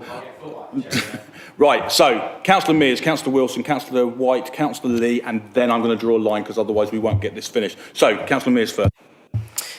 Quickly, thank you, Chair. Quickly back to Mr Stevens' response earlier to my question. I hope you'll forgive me for jumping straight to the quantitative data. Only qualitative is often subjective. My own qualitative research found comments like, I don't come to Camberley as the parking charge is far too expensive, or they're already extortionate enough, or I keep away from Camberley now, mainly due to the expensive parking. And I think I'd be doing the electorate a misjustice by not talking about it because of the council's new mission statement of campaigning for residents. But my actual question is drop-off accounted for in the new projected revenues? And was the flexibility you spoke about earlier, the numbers we're seeing, are they positive or the negative sort of flex zones that you've offered? Mr Stevens. Thank you, Chair. Thank you, Councillor Mears. A bit of clarity on the last point you made then about flexibility. Can you just repeat that? Earlier on, you said with the, in response to Councillor Noble, you said that there was some flexibility when coming up with the projected revenues of the car parks. The numbers we're seeing, is that reflective of a positive, your positive outcome or your negative outcome? I think that the figures that we have presented are what the officers in their professional capacity feel is realistic. So clearly we've referenced price elasticity and fluctuations in demand, but this is what the officers, as I say, their professional view is this is a realistic income. I appreciate that earlier on your expression sort of intimated that I hadn't fully answered your previous question as well, so if you wanted to come back to that, I'm happy to respond. No, I'm quite happy, thank you. Thank you. Councillor Wilson. Thank you, Chair. I'm a regular user of Bagshot car park, so it's really good to know. I can definitely vouch for the fact that the vegetation and the visibility of the lines needs addressing there, so it's good to know that this will finally be funded. And I was there just a couple of days ago. I went at lunchtime. I queued up in the shops to buy a takeaway coffee and a loaf of bread, and then I walked around the centre of Bagshot to take some photos of litter bins. But the point is, I got back to my car within 20 minutes. And isn't it true that nearly all or most of the errands that car parks like Bagshots are used for will take less than 30 minutes, so people won't have to pay? And it's fair that if they are going for a longer shopping trip, like an hour or so, paying £1 is not really going to deter people. It's a tiny fraction of what it costs to fill up a car with petrol or all the other costs that motorists have. So that's one point. Also on the Sunday free parking, there was a public meeting last week in Bagshot where residents raised the problem of antisocial parking on Sundays around Vicarage Road area where people were coming into the area to use Swinley Forest on a Sunday. So having a free car park, all right, it's a little bit of a walk, but they come here for a walk anyway. Having a free car park in the middle of Bagshot, a large one, all day on a Sunday, do you think that is going to reduce or could be used to reduce the antisocial parking problem around Vicarage Road in Bagshot? Thank you. Okay, so we'll start with, just to make a change, Councillor Whitcroft first and then Mr Stevens. In connection with your final point about antisocial parking, I'm going to refer back to the comment earlier on about the county council because we do feel quite strongly that we need their support to take, to deal with the antisocial parking, because without that, it's obviously, that is going to fall backwards as such. So we do need to, and Mr Stevens has already begun speaking to county about that, and that again will be pushed hard. Did you want to the other one? Thank you, Chair. Thank you, Councillor Whitcroft. Councillor Wilson, the second point was in relation to antisocial parking, is that correct, or was it the 30 minutes element? The first point was for the 30 minutes, we're covering most of the errands that would be necessary. So we have a lack of clear data on this because obviously most of our data that's informed the strategy is in relation to existing tickets. So we can determine how many people visit for an hour or less, how many people visit for 2 hours or less. But anecdotally, yes, we believe that most things can be conducted within 30 minutes. And beyond that, my point would be ultimately people don't necessarily balk when there's an increase in the price of their coster, but get quite emotive about an increase in the price of parking, where actually the price differentiation between the two can be quite substantial. Yeah, that was the point, really, that, you know, I've spent sort of £6 on a coffee, and would happily have paid £1 if I had to have a longer shopping expedition in Bagshot. Thank you. Thank you. Councillor White and then Councillor Lee. Thank you. Thank you. I'd just like to correct a statement by Councillor Lee. It was me, Valerie White, that was at that meeting and not Victoria Wheeler at the parish meeting. I was also one of the councillors that called the decision in for the 44% to be put on our precept, and it was voted down. So yes, I do have every right to talk about car parking charges, which I wasn't talking about. I was talking about the half-hour parking, and the answer to the question, the 44% is equivalent to 75p per month per resident. Thank you. Thank you, Councillor White. Just before I go back to you, Councillor... Okay, but that's, to be fair, that's not relevant to this committee, so I will Councillor Tedder, I know that you've got your hand up. I did say after Councillor Lee, I will stop. Unless it's a really quick question, I would ask you to email it in. So if you want to think about your question, I'll go to Councillor Lee, and you're on mute. So bear with me, and we're going to Councillor Lee. I'm happy to give way to Madam Mayor before me, and I will be quick. Okay. Councillor Tedder, quick one. Thank you, Chairman. Please can Mr Stevens let me know in future, I don't want to reply tonight, how much of the increase that was raised off the last, how much of the money raised from the last increase was actually spent on the car parks?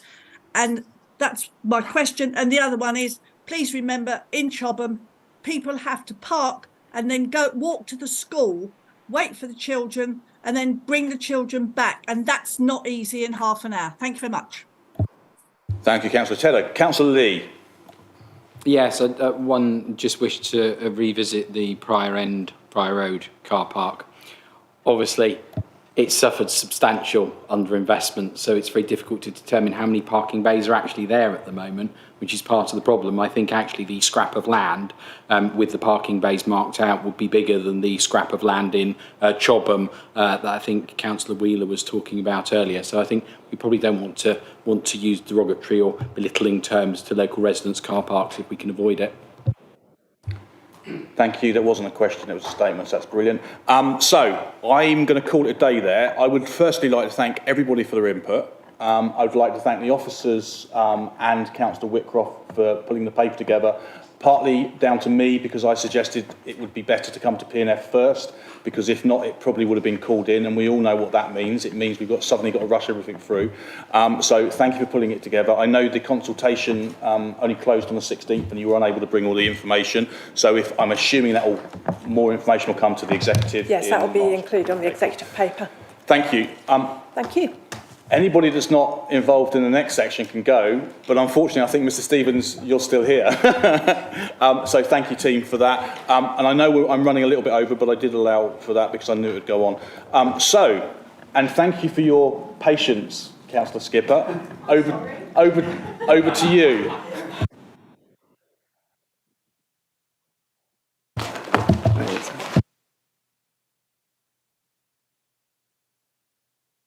Me. I'm Helen tonight, again. Thank you, Chair. Just because I don't want to get hit over the head, I'm assuming no one wanted to discuss anything in Annex 2, because we didn't go back to it and I said we would. Great. Thank you. Thank you, Chair.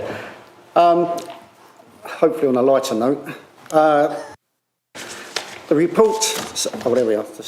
The report in front of you sets out the activities that have taken place over the last 12 months in the Recreation Leisure Service, a portfolio I have had the pleasure and honour of leading for the last 8 months. This sets out both the successes and challenges across the portfolio, such as the incredible success of Places Leisure Centre in Camberley. This is truly a huge success for the borough, as it is the highest performing centre in Places Leisure Group, of which there are 80, who in turn are one of the highest performing leisure providers in the industry, winning the 2023 UK Active Organisation of the Year. Camberley Theatre continued to improve year on year with yet another hugely popular pantomime season, which I hope everybody tried to attend. I've already started to work with officers to design and produce an arts and culture strategy that will enable the arts, culture and heritage to benefit from other funding opportunities and to build further on their continued success. The theatre for 2024 has seen an increase of local arts, variety, children and drama shows being programmed. Is that okay? Along with a reduction in some of the music tribute.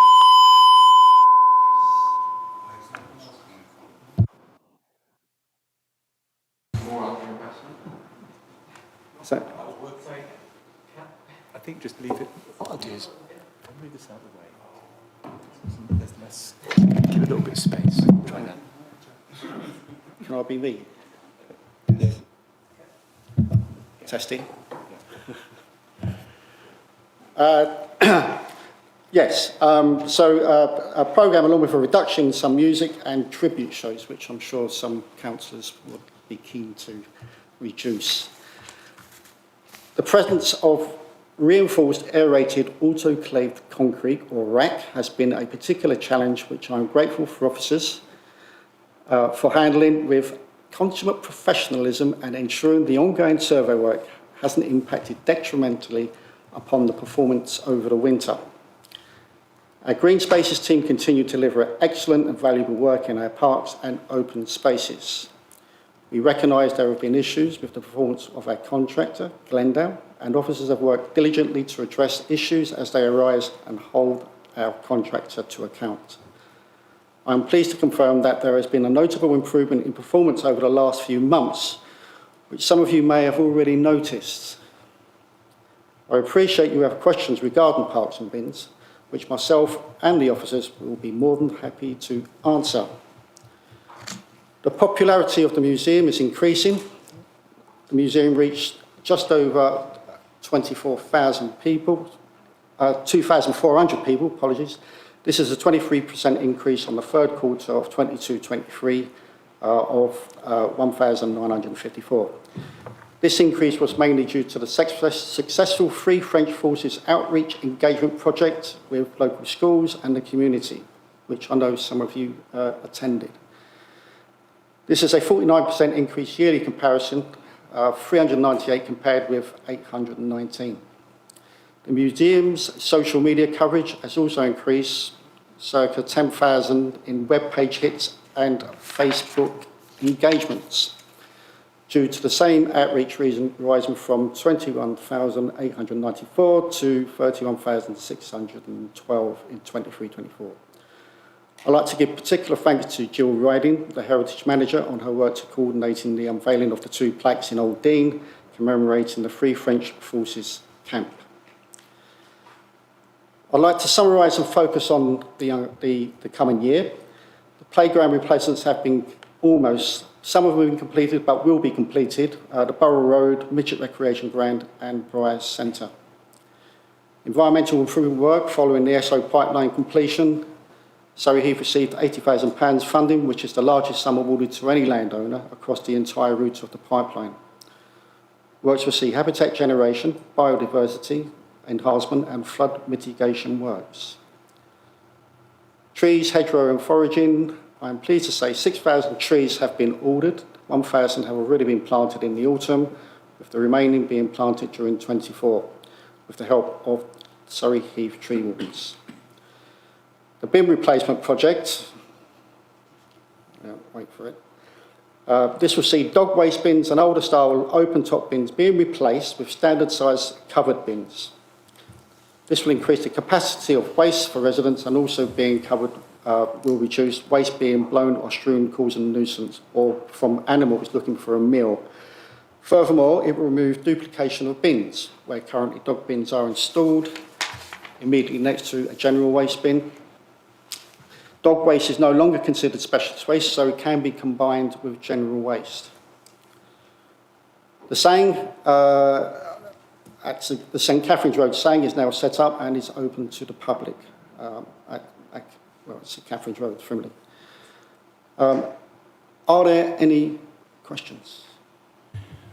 Oh my goodness gracious me! Did you catch all those in order? Okay, fine. Okay, right. Before we just while Mr. Roberts try and writes the list down, I'm just going to make a comment. I would like to echo your comments about Jill and the efforts she put in, specifically at the museum, but obviously at the Old Dean for the 2 plaques. There was a lot of work went into that, involving us having to do anti-terrorism training about a week before, which was quite an interesting session. So yeah, I would like to echo your thanks. She does a lot of work, and probably one of the there are many unsung heroes, but certainly one of the unsung heroes of Surrey Heath. Did you get them down, I think? I have Councillor Quinn, Councillor Wheeler, Councillor Wilson, Councillor Rakes, and Councillor Kang, Nermal Kang, and Councillor Mears and Councillor Lee. Lee. Right. I couldn't get them down that time quick enough. They all went up really quickly. So, okay, we'll start with Councillor Quinn, please. Thank you. Thank you. So it seems to be generally a very positive report. It is missing figures to help it in a few places. So I'm looking at 3.4 about Camberley Theatre. It says customers were able to donate £1 to ecology when purchasing their tickets, and this funds carbon avoidance and carbon removal. It says donations have risen dramatically, and we've more than doubled donations already this year, but there's no figure for what the donations are this year or what they were last year, for example.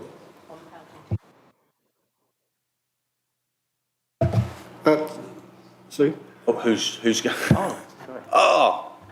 Someone else's voice. Yeah. Mr. Cummings. Thank you, Councillor Quinn. Thank you, Chair. I can happily provide that information. I was desperately trying to scroll, and if I can find it, I can shout, but if not, I'll happily provide that information afterwards. Thank you. Right, so I've got on my list, because Mr. Roberts wrote them down. Councillor Wheeler I've got next. Thank you. Just a couple of points, really. We were banging on in the last session about why people that don't park in our car parks our residents have to subsidise the cost of them, and that's why the cost is going up. I can honestly say probably half a dozen of my residents have said to me that they come to the Camberley Theatre, so why are we having to subsidise it? Why doesn't it wash its own face?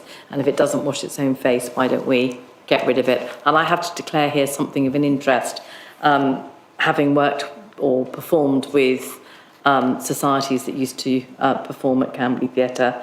And then the other thing is, while we're on the subject of increasing costs, have we increased the cost of our permits to fish over the last 2 years? And if not, can we, please? Thank you. Sue? Thank you. The answer to the fishing is we have marginally increased the cost for the coming year, yes. So from April 24, I can't recall off the top of my head, but I can look up it in a second. They will increase, absolutely. What we didn't do immediately after lockdown is make any dramatic increase on the fishing permits, because we wanted to encourage people to engage in that kind of activity and an outdoor activity. It is a marginal cost, being about £6 anyway, so it's not a significant cost, but I believe it's going up to about £6.50, £7.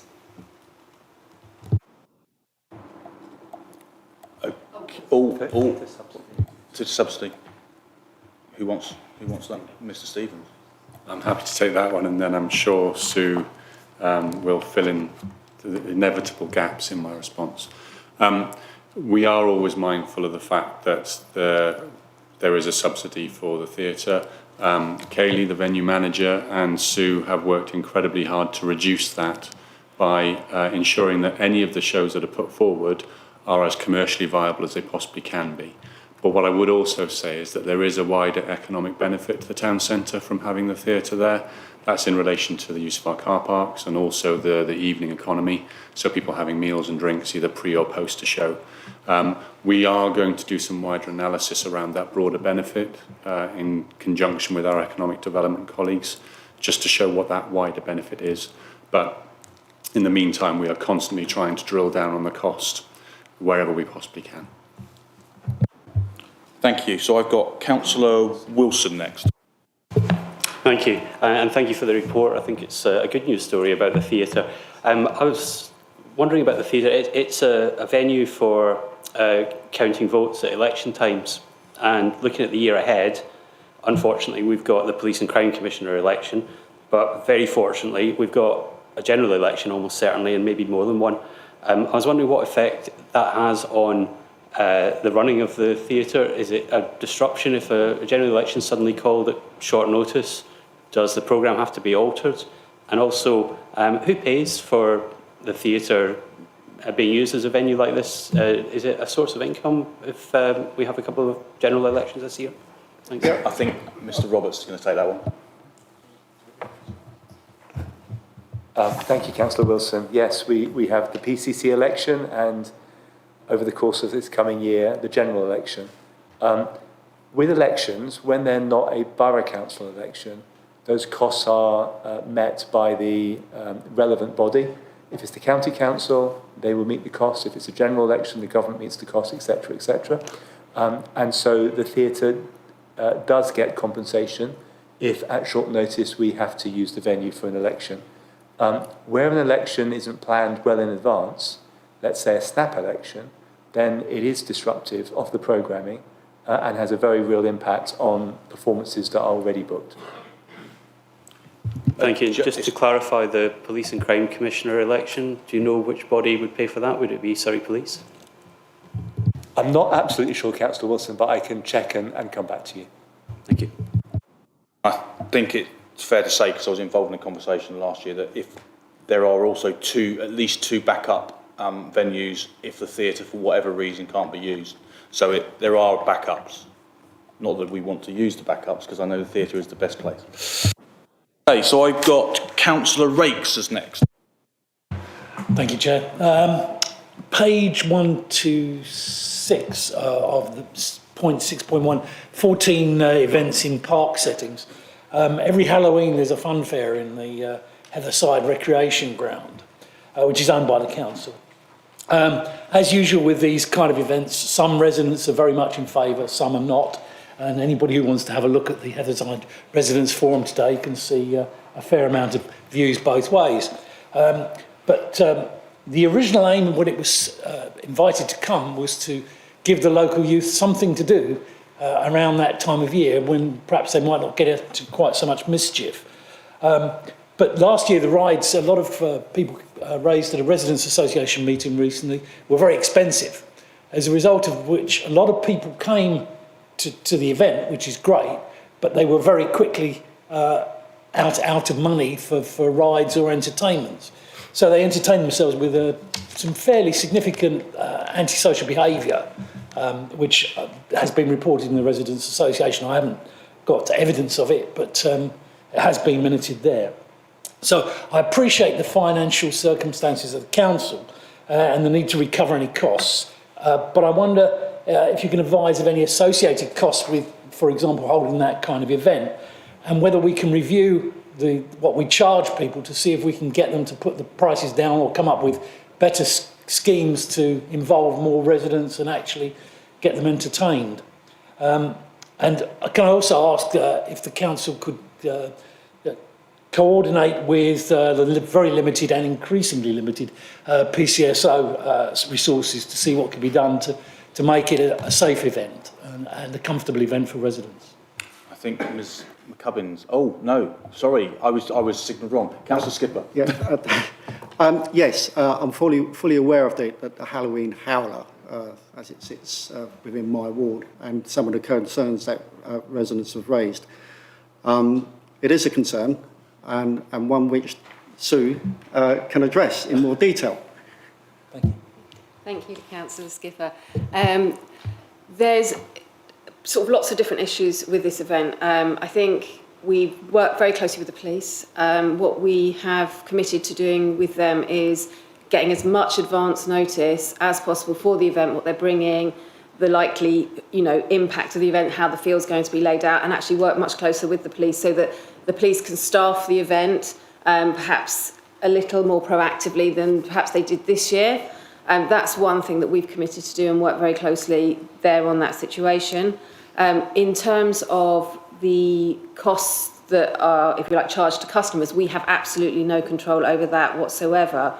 The costs, there is a cost to hire the field, which the information that was circulating earlier isn't quite accurate.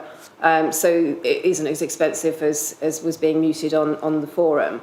actually the cost for the hire of the field is £632. Now that cost takes into account the damage, the staff time and things like this for that event. Again, these are all benchmark costs that actually, if we were to put those up, it would price us out of the market, but because we need to work with people who do want to then continue to bring these events. I think I may have covered everything that you asked, but if I've missed something, please remind me. No, that's fine. Thank you. Councillor Nirmal Kang.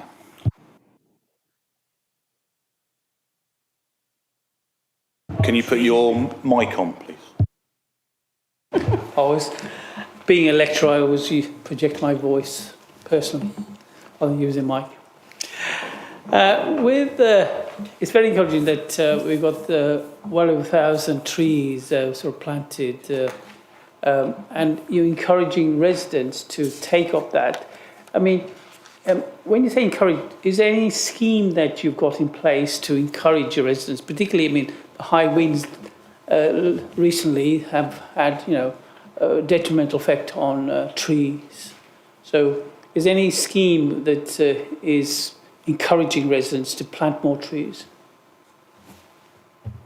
I think there are. I mean, we've got, in my own ward, I take ownership of the tree planting where we are. We work closely with the tree wardens in Surrey Heath. There are trees available if residents want to get actively involved. You can get free trees from the Woodland Trust for free. And if councillors or other organisers can obtain those trees, then they were more than happy to assist with the tree wardens to get them planted where you want. Native species, hopefully. So that's a positive thing. So if you want to know further more details about how to get those trees, then you can talk to me and I can guide you or signpost you where to get them and how to do it. Thank you. That hopefully will be advertised a little bit more.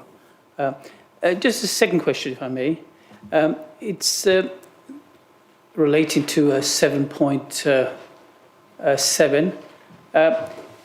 It's nice to see that you've got secured a grant, a high-level stewardship funding from Natural England. This area, sort of Turf Hill, I know. I mean, that's where the SO pipeline went through.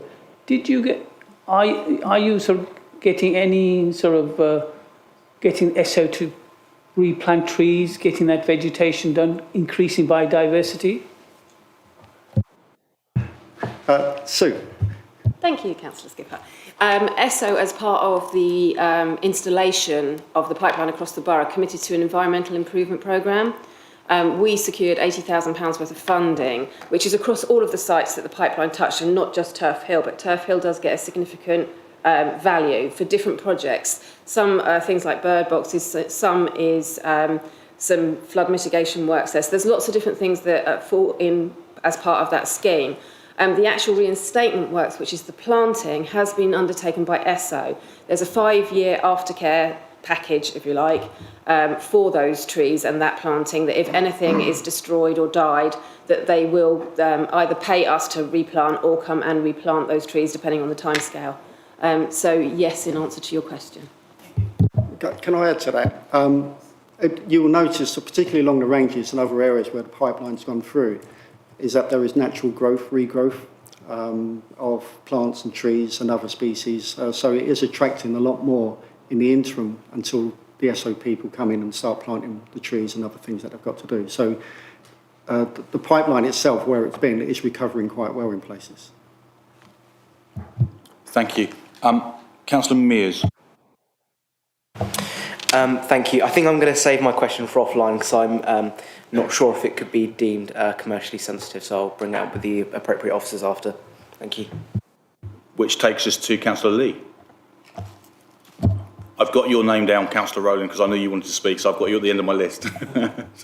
Councillor Lee. Thank you. So, in relation to the museum, completely echo your comments, John, in relation to Jill. I was only there meeting with her yesterday and learning about the Camberley white elephant, and obviously its anniversary this year. A white elephant in Camberley seems somewhat ironic with some of the discussions we've had. Although the black spots photo was quite fascinating, quite enjoyed that. And it's a shame that some of the bits are missing from it. although I appreciate it's not a work of art for Surrey Heath Borough Council, it's privately owned, but it would be beautiful at some point to see it restored to its former glory with its ears, its now missing tusks, and obviously the pipe from the front of it. But simply awesome. And of course, coming up this year, we've got the 100th anniversary of motocross, which of course was founded right here in Camberley, something that's not particularly well known, but quite amazing. And obviously the hard work the museum put in, so I think the museum is critically important. That was my observation. My question was in relation to the theatre, which is an equally important asset. I notice this year there's a target there, which is really welcome to see in a positive way. I just wondered if perhaps for next year we consider a secondary target, which is in terms of number of days of occupancy, because you've got the percentage occupancy for shows, but it's looking at that drive towards break even and supporting it in a positive way, because I think it would be quite awesome to get to break even there, and a real achievement for the effort the staff put in. So I'm not expecting a definitive answer tonight, maybe there is one, but it would be quite nice to sort of set it on that journey path and for a real reward, because having sort of been round the theatre, it's quite a cool building. Councillor Skipper? Yeah, I echo your sentiments entirely, but Sue's going to drill down on the detail a little bit more. I just wanted to, sorry, thank you, Councillor Skipper, I was just ready to launch. With regards to like the figures that you're talking about, I completely understand where you're coming from. And we looked at various different ways of trying to show how busy the building was and how busy the shows are and how much we're filling the space. And it's really tricky, which is why we have bottomed out on the occupancy or attendance figures for this year, because actually that shows a consistent message of how the shows are being attended, whatever genre is in, how often shows are on. Because if, for example, we could put on 100 shows and only 20 people come to those shows, that's not a particularly fantastic figure at the 20%, but 100 shows sounds amazing. So what we're trying to do is show that, let's say we only put on 10 shows, but it's at 80%, that's actually a better figure. We're actually putting on shows people want to come and see. That's the reason for the figure that we've got now.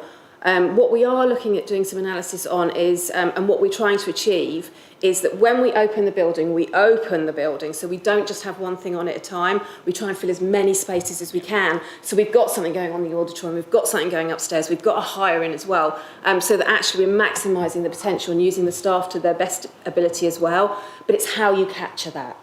So that is what we're looking at. Sorry to ramble on, but I wanted to explain it really well. Thank you. No problem. Great answer, thank you. Thank you. Can I just add to that as well? With the motocross, the 100th anniversary, the motocross world are fully aware of the anniversary, so I'm expecting a huge influx of motocrossers. I'm excited. Yeah, so am I. Right, okay. Sorry. So I just said a car. I won't. No, I won't. Councillor White. Thank you, Chairman. First of all, I'd like to thank the Open Spaces team for the work that they did in the current storms. They were absolutely brilliant, and the work people they sent out were efficient and brilliant. So we had quite a few issues up on Connaught Park, and they were dealt with in a timely manner. So thank you for that. Talking about Connaught Park, do we have an update on the Whitmore Road play area, please? Sue? Thank you, Councillor Skipper. Hello, Councillor White. We do have a small update in that Surrey County Council have finalised the paper that's going to their property board, I believe, next week. I have a call out to the officer that I'm working with on the paper.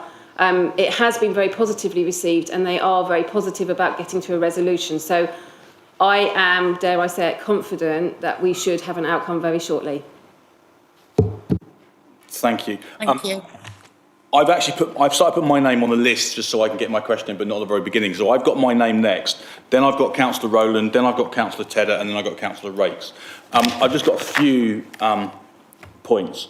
Canby Theatre. I was lucky enough to go to the BSL, or one of the two, I think there was, BSL performances. As I've made clear in this chamber before, I'm a trustee of Chloe and Sophie's Special Ear Fund, and I know that they they sponsored one of those performances. Having done Amdram myself before and been on the stage and been backstage, thank you. The fact that the BSL artist doesn't just stand at the side of the stage and sign, they actually get involved in the show.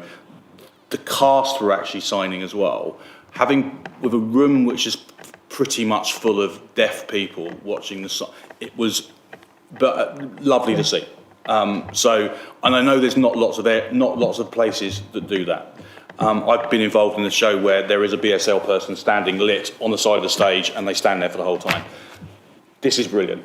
We should be really, really patting ourselves on the back and singing from the rooftops. If you want to drag people into Camberley to go to the theatre, that is certainly one way. And I know in the previous funding for the Prosperity Fund, we actually were going to fund some of that. I don't think that necessarily went through, but we were going to look at funding that.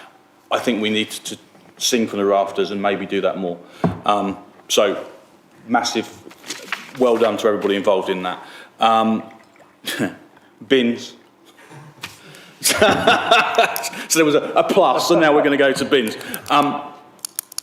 Anybody that watches anything goes on YouTube, anybody that's in the chamber on a regular basis knows we talk about poo bins, so I'm not going to necessarily harp on about that. I think the issue we have is the responsibility of Glendale to make sure that they're emptying them. And I know, reading the paper, there were 73, I think it failed, which I think I worked out to be about £18,000 worth of them paying us back. But it still doesn't mean they empty all the bins. I know they went for an area where they lost 2 operatives, which means there was bins not being emptied because of that. But I think I know as councillors, probably one of the things we get the highest in inbox is bins being emptied. And that isn't, although it's our responsibility, we don't actually physically go and do it. So what can we do to Glendale? And I know there's stuff that is being done, but for the rest of the chamber and obviously for anybody watching, what can we do to make sure that they do actually do what they should be doing? Who wants that one? Thank you, Councillor Skipper. Thank you, Councillor Garrett. Bins has been a big problem, and I think I have laboured this point with Glendale on numerous occasions, as has our senior contract manager, who is absolutely dogged with chasing them up on every single problem that they present to us. I am delighted to say, however, and I touch every bit of wood here, that we haven't actually had a bin complaint since the 10th of January, which I know. And I even put in the members' newsletter, I hope you all read it with glee, that over the Christmas break, for the first time in many years, we got no complaints about bins. I mean, the odd one came in where there was, it's a bin forgotten, but it was quietest Christmas we've ever had. Now, this is testament to a new contract manager. And they always say your contract is as good as the contract manager, and we are fortunate. We've seemed to have secured an awesome contract manager, and long may he stay. So I absolutely hear what you're saying, and I mean the point I labour with them is they don't realise how influential a bin operative is, because actually they literally hold the reputation of the contract in the palm of their hands, and they need to be recognised within that contract.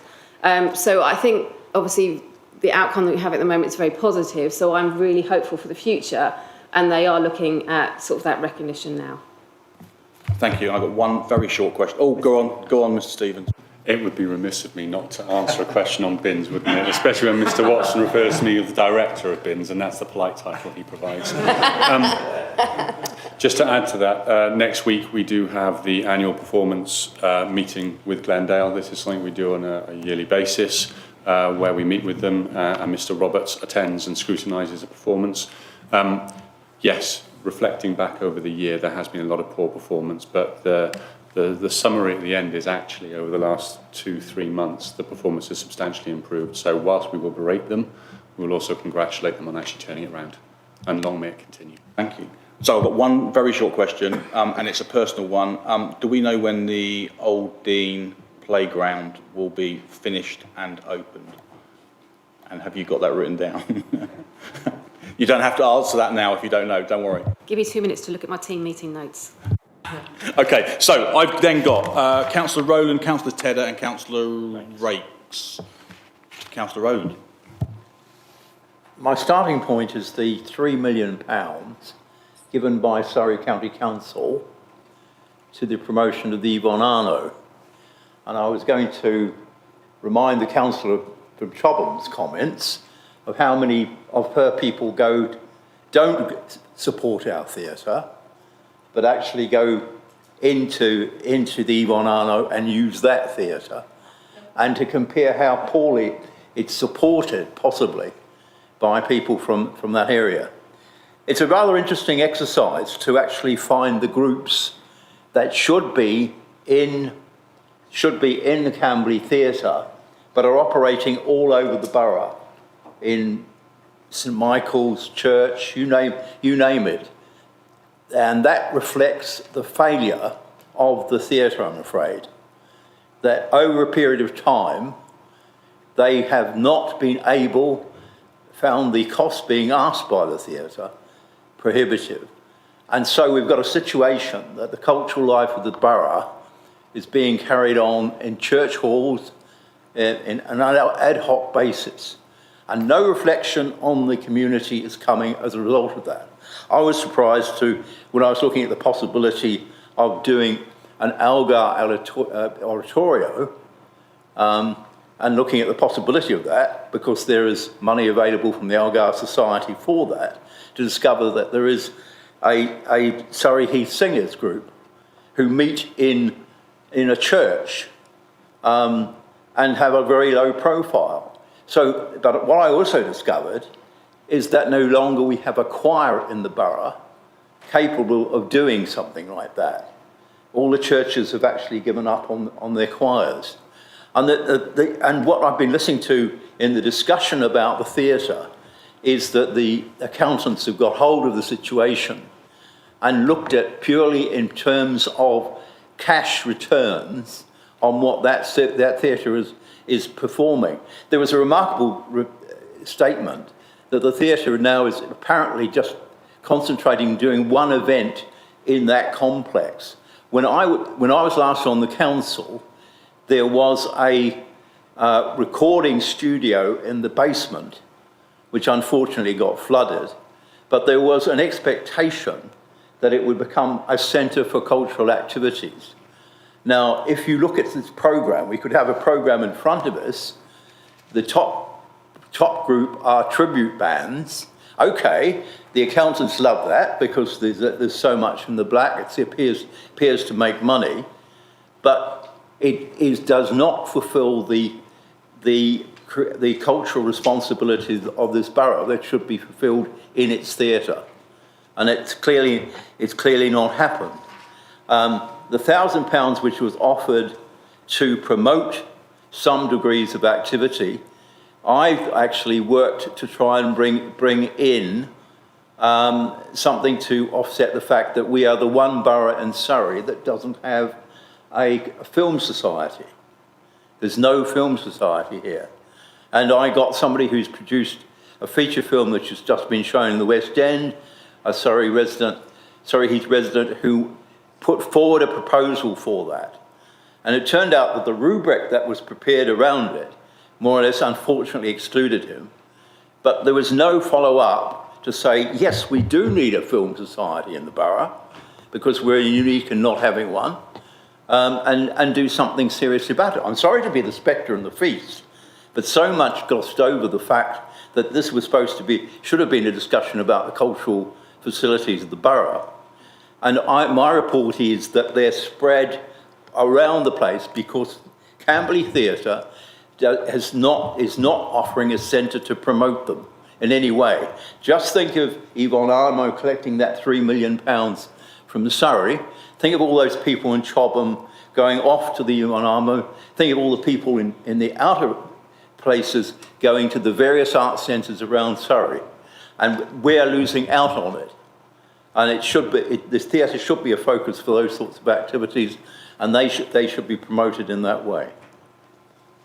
Thank you, Councillor Rowland. Right, who wants to go? I'll go first. Yeah, totally recognise what you're saying and understand your concerns about the smaller arts and cultural groups in the borough. We are working on a strategy to ensure that all these groups are brought together and able to use the spaces that we have in the theatre. I disagree that the theatre is not doing as well as it should. From 2023 to 2024, there has been a marked increase in the popularity in its usage, particularly with variety. It's up by 20%, drama 100%, children's shows 57%, the local arts 180%. Apart from music tribute bands, which we're all a little bit concerned about, it's down by 26%. So the theatre is moving in the right direction. But with this new strategy we're putting together, I think the theatre and the arts and culture will move forwards and develop to promote all aspects of arts and culture in the borough. With this Surrey County Council money, the £3 million, Sue or Nick, can you answer that question? We can definitely come back on it. But I hope that answers your question. We are moving forward with the arts, and I will talk to you afterwards and other councillors, whoever want to get involved on this new committee. So we're doing it in a professional and logical way. So the theatre and other organisations begin to stand on their own 2 feet without having the funding from Surrey Heath. They can make their own decisions. Mr. Stevens. If I may come back very briefly, I would firmly refute that the theatre is failing this community and the borough. There is a place for rehearsals, there is a place for small groups, whether they be choral or anything else, and it doesn't necessarily need to be in the theatre. It doesn't necessarily need to be in the theatre. As Councillor Skipper has just said, our programme for 24 increases the local art groups by 180%. It increases the drama by 100%. So we've taken on board the feedback, and we are looking at providing a broader cultural offering. We cannot offer everything within the 4 walls of the theatre, because it would then be completely unviable and we would have to close the doors. I would just like to say, I think I said to you earlier on, I would happily sit on your committee as someone that is a big supporter of the arts. And I do know of a choir that is available every Wednesday and Thursday. The rock choir is at High Cross, because every Wednesday night, normally, that is exactly where I would be. So there are other choirs within the borough as well. So I think the idea that you're going to form a committee and hopefully get some councillors involved and have that conversation, I think is a good one. Right, I'm conscious of time. I've got Councillor Tedder, and I think Councillor Rakes wanted another question as well. Thank you, Mr. Chairman. Just a quick one going back to the pipeline and the devastation that they have put in, and the fact that there are people, particularly on the SSI in Chobham, that are desperately worried, and the responses they are getting from SO are not good. We have to remember that the most of Chobham Common is supposed to be heather, and what we will land up with is a lot of millennia and things that we don't want, rather than the things that should come because the more aggressive wild plants will beat them to it. So I would ask that the borough ensures that the pipeline is properly reinstated. Thank you. Ms McGovern. Thank you, Councillor Garrett. Thank you. What I can, I'm not heavily involved in Chobham Common, because I tend to be looking after our land interests as the Borough Council. However, what I am aware of is that one of the processes that is agreed and confirmed with Natural England is that there is natural regeneration as opposed to planting. And I am aware that Chobham Common is one of these areas, along with some of our areas, where that is the method that they have suggested is the preferred method that allows for the heather and natural regeneration from the seed bank that's already within the soil. I'm passing that information on. What I don't know is the sort of level of conversations you've had with us. So I'm more than happy to help where I can, because I do have contacts and I can still talk to that SO team if required. Thank you. Did you want to come back on it? Thank you, yes. It's all very well saying, well, okay, we'll just wait to see what grows. So what you get is the aggressive plant, or the more, we'll call it like the millennia, like the fern, because takes longer for the heather to regenerate, and that all gets pushed out. So what they've suggested is, we'll leave it to get onto its own, and all you will land up with these special sites is you will land up with a lot of old fern, gorse, bracken, and the heather and the orchids will all be gone. So I would ask, please, to support that we get the proper regeneration. Thank you. You want to leave? I'm more than happy to help where I can. One of the areas that we naturally have to do as part of looking after and responsibly for the heathland is the invasive species eradication. And part of the HLS funding that we receive, we actually procure people and volunteers to help us with that. That's something that perhaps that we can help support Chobham Common with as well. Thank you. I'll pass that on to the Preservation Committee. Thank you. Right, I've got Councillor Rakes, then Councillor Wheeler. You have the honour of being the... I've linked to this one, so could I? Is it quick? He's very quick. Just if you could, Sue, if maybe when we have the next Thames Heath Basin, if we could have support on that. It is down to the finite detail as well, in that it's the wrong type of stones for the horse riders that use the bridleways and some of the dips and things. So if you'd like to come up and have a look, I know that the Chobham Preservation Committee would love to have some additional support. So please just liaise with Pat or I and we'll make that happen. Thank you. Okay, Councillor Rakes. Well, as I'm standing between everybody in the pub, I'll be brief. Just an observation that certainly my grandchildren expect me to spend a lot of money in the town centre before we go into the pantomime, which we do each year. The second point is I'm a keen musician, one of the several keen musicians in the council. I've never been to it's not never. I may have been to one or two musical events at the theatre over the last 30 years or whatever I've lived here. I've been to the Anvil at Basingstoke a lot. I get to the West End Centre in Aldershot. I mean, looking up to Aldershot for cultural leadership, that is depressing. I get over to Bracknell, to their arts centre. You know, there's the tribute bands and I understand the economic rationale, but a thriving arts location really depends on not just Radio 2. You've got to have a bit of Radio 3 and a bit of Radio 1 probably, and you've got to have a variety of different music and different styles and choral music, whatever. So just a plea for a little bit of variety might get a few of us to actually go and spend our money.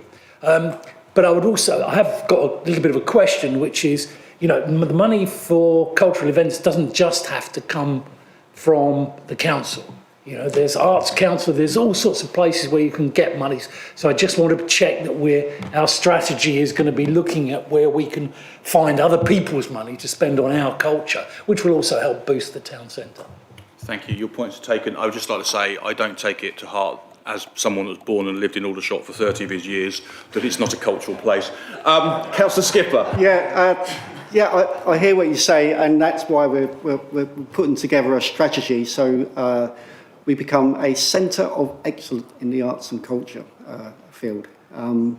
It's long overdue. We've got so much talent in the borough that is not utilised, and we can create compacts where they talk together, work together, and really make Camberley and Surrey Heath a really good place to come to from outside the area, rather than just little shows that you don't want to do. So all those people that have got the skills can use the space that we've got. It's important that we keep what we've got here and for them to stay here and let people come to us rather than them going out to see other shows elsewhere. Thank you. Councillor Weed, I saw you waving. Did you have a... No, okay, cool. Right, brilliant. I'm going to take it as a stop there because I'm conscious of the time. I let it run over because we spent a little bit more time on parking. So thank you, team. There's no point saying you can go because we're going to have 5 minutes and then we'll be done anyway. Thank you, and I look forward to the plans for the theatre moving forward. Okay, so just the work programme to discuss. I'm conscious that we've only got one more meeting in here planned, but we're already looking at the plan for the future 12 months. The next meeting is going to be support and safeguarding. Mr. Stevens again. Oh, and twice. And we've got the Environmental Health. We've also got the air quality monitoring report, so that's coming.